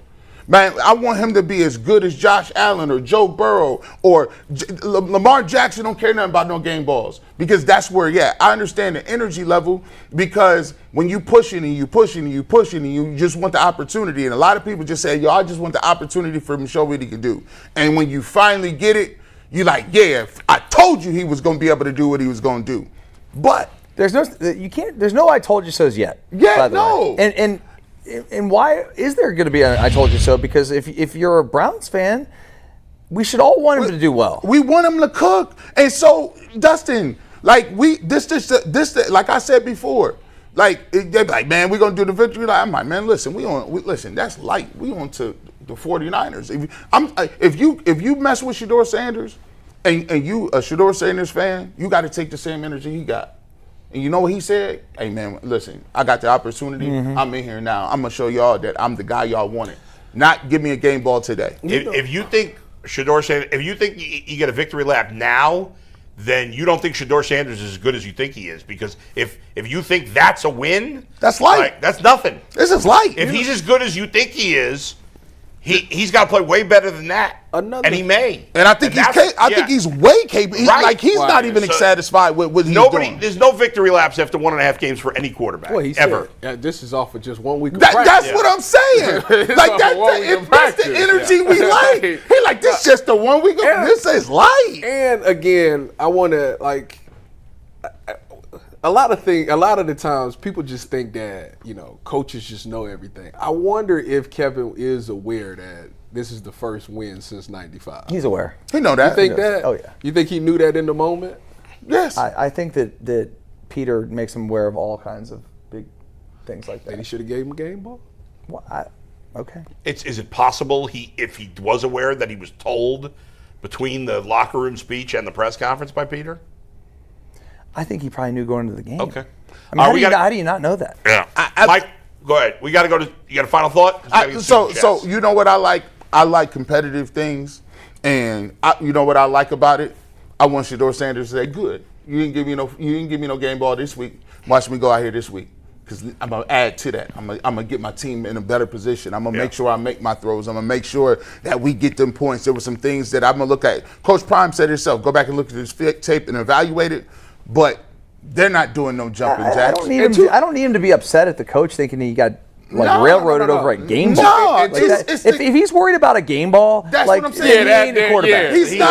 He's not even worried about that. No, I know he's not. To be fair, the only reason that I even would like him to have had a game ball is simply because of the 1995 stat. Yeah. That's it. It's not because of anything else. Because what was Dylan's stats in his first start against Minnesota? 192 touchdowns. See, like that's a little bit better to me. Well, he didn't win that game. True, but I'm saying, yeah. Like, even if in that game, if he would have won that game and they didn't give him a game ball, right. It wouldn't have been a thing. But the only reason that I would have given him one is because of the 1995. Would I have given him one? Yeah, sure. Here you go, dog. Yeah. Man, come on. All right, let's leave it there. Super chats, Mike. These dubs Super chats. We'll get as many as we can in. Colby Park says, hey, guys, daily Canadian Browns fan listeners, sorry, but the Raptors are just better. Right. That's true. Right now, he's right. Right now. Yeah. Right now. James Mace, 47, says, if, and I'm emphasizing if, the Browns run the table for the rest of the year or go at least 4-2, would Shedeur be a quarterback next year? They cannot go 4-2. They need to go 5-1, if anything. And yes, he would be the quarterback. It has nothing to do with the wins and losses. I don't think it has to do with how he plays. Yeah. If he plays great and they go 0-6, if they win. I need them to go 5-1 though. To get what you want to say. Yeah, go ahead, Mike. That they wins. Mr. Miami says, what I love most about Shedeur was his sideline presence after the Judy play. He put his arm around him and said, I'm coming right back to you. Yep. Jerry Jude, let's get it together. DB Dog 21 says Tyvis put me on game with that hoodie. It's fire. I was just going to ask you where you got it. 'Cause I need one of those. Was that last year? This Fanatics. No, this year. This year? Yeah. I'm getting one today. I feel like y'all should be able to. Can y'all just? Well, no, we know Tyvis can't walk in nowhere and get nothing. But That's a lie because I just was in there. Can y'all pull up? Can you pull up and just get you some gear, Dustin? Man, I'll tell you what. I was at the Woody 2 weeks ago. I got me some tennis gear, Ohio State tennis gear. Oh, you do better. What's wrong with you? First of all, I need to. First of all, hold on. Kev is my boy. I can go down there. Last time I needed some swag at Ohio State. By the way, I rarely go back. Right. It's not that often. So you know I did. Let him know. Doss. I knew it. I need you to. He got juice like me that. I need you to walk me in there. So he walks me in. Man, I love it. And they got the hookup. I'm love with like boxes of shoes, man. I had everything. You don't know Kev? I do now. Do now. Kev is cool. All right, next one. DB Dog said, I think Browns fans want Stefanski to speak about Shedeur as Dick Vermeil spoke about Kurt Warner after Trent Green went down in the preseason. He said, we'll rally around Kurt and we'll play good football. That's what they want. He's not Dick Vermeil. Creative Control Show says, can you guys give your opinions on all the reporters who said Shedeur wasn't ready and DG gave them the best chance to win? If Shedeur wasn't given reps, how did he all of a sudden become ready? Well, they played the worst team in football, and they got him ready by giving him reps in practice. I mean, it's one game, guys. Like, we don't know. And by the way, did any reporters actually say that, or did they say that's what the Browns think? That's a difference. Most reporters were saying the Browns don't think he's ready. How would the reporters know if he's ready or not? They're not at They're not practice. at practice. No. They're being told that. They were assuming that's what the Browns thought, 'cause whatever. We're here now. Yeah. We're here now. Says, what has to happen for Dylan to get the starting job back? I don't know. He's not getting it back unless Shedeur plays really bad. Hideously bad or gets hurt. That's it. Yeah. Our Mac Dog says, happy Thanksgiving, UCSS. Go You Bucks, too. beat Same the team up north. Gobble gobble.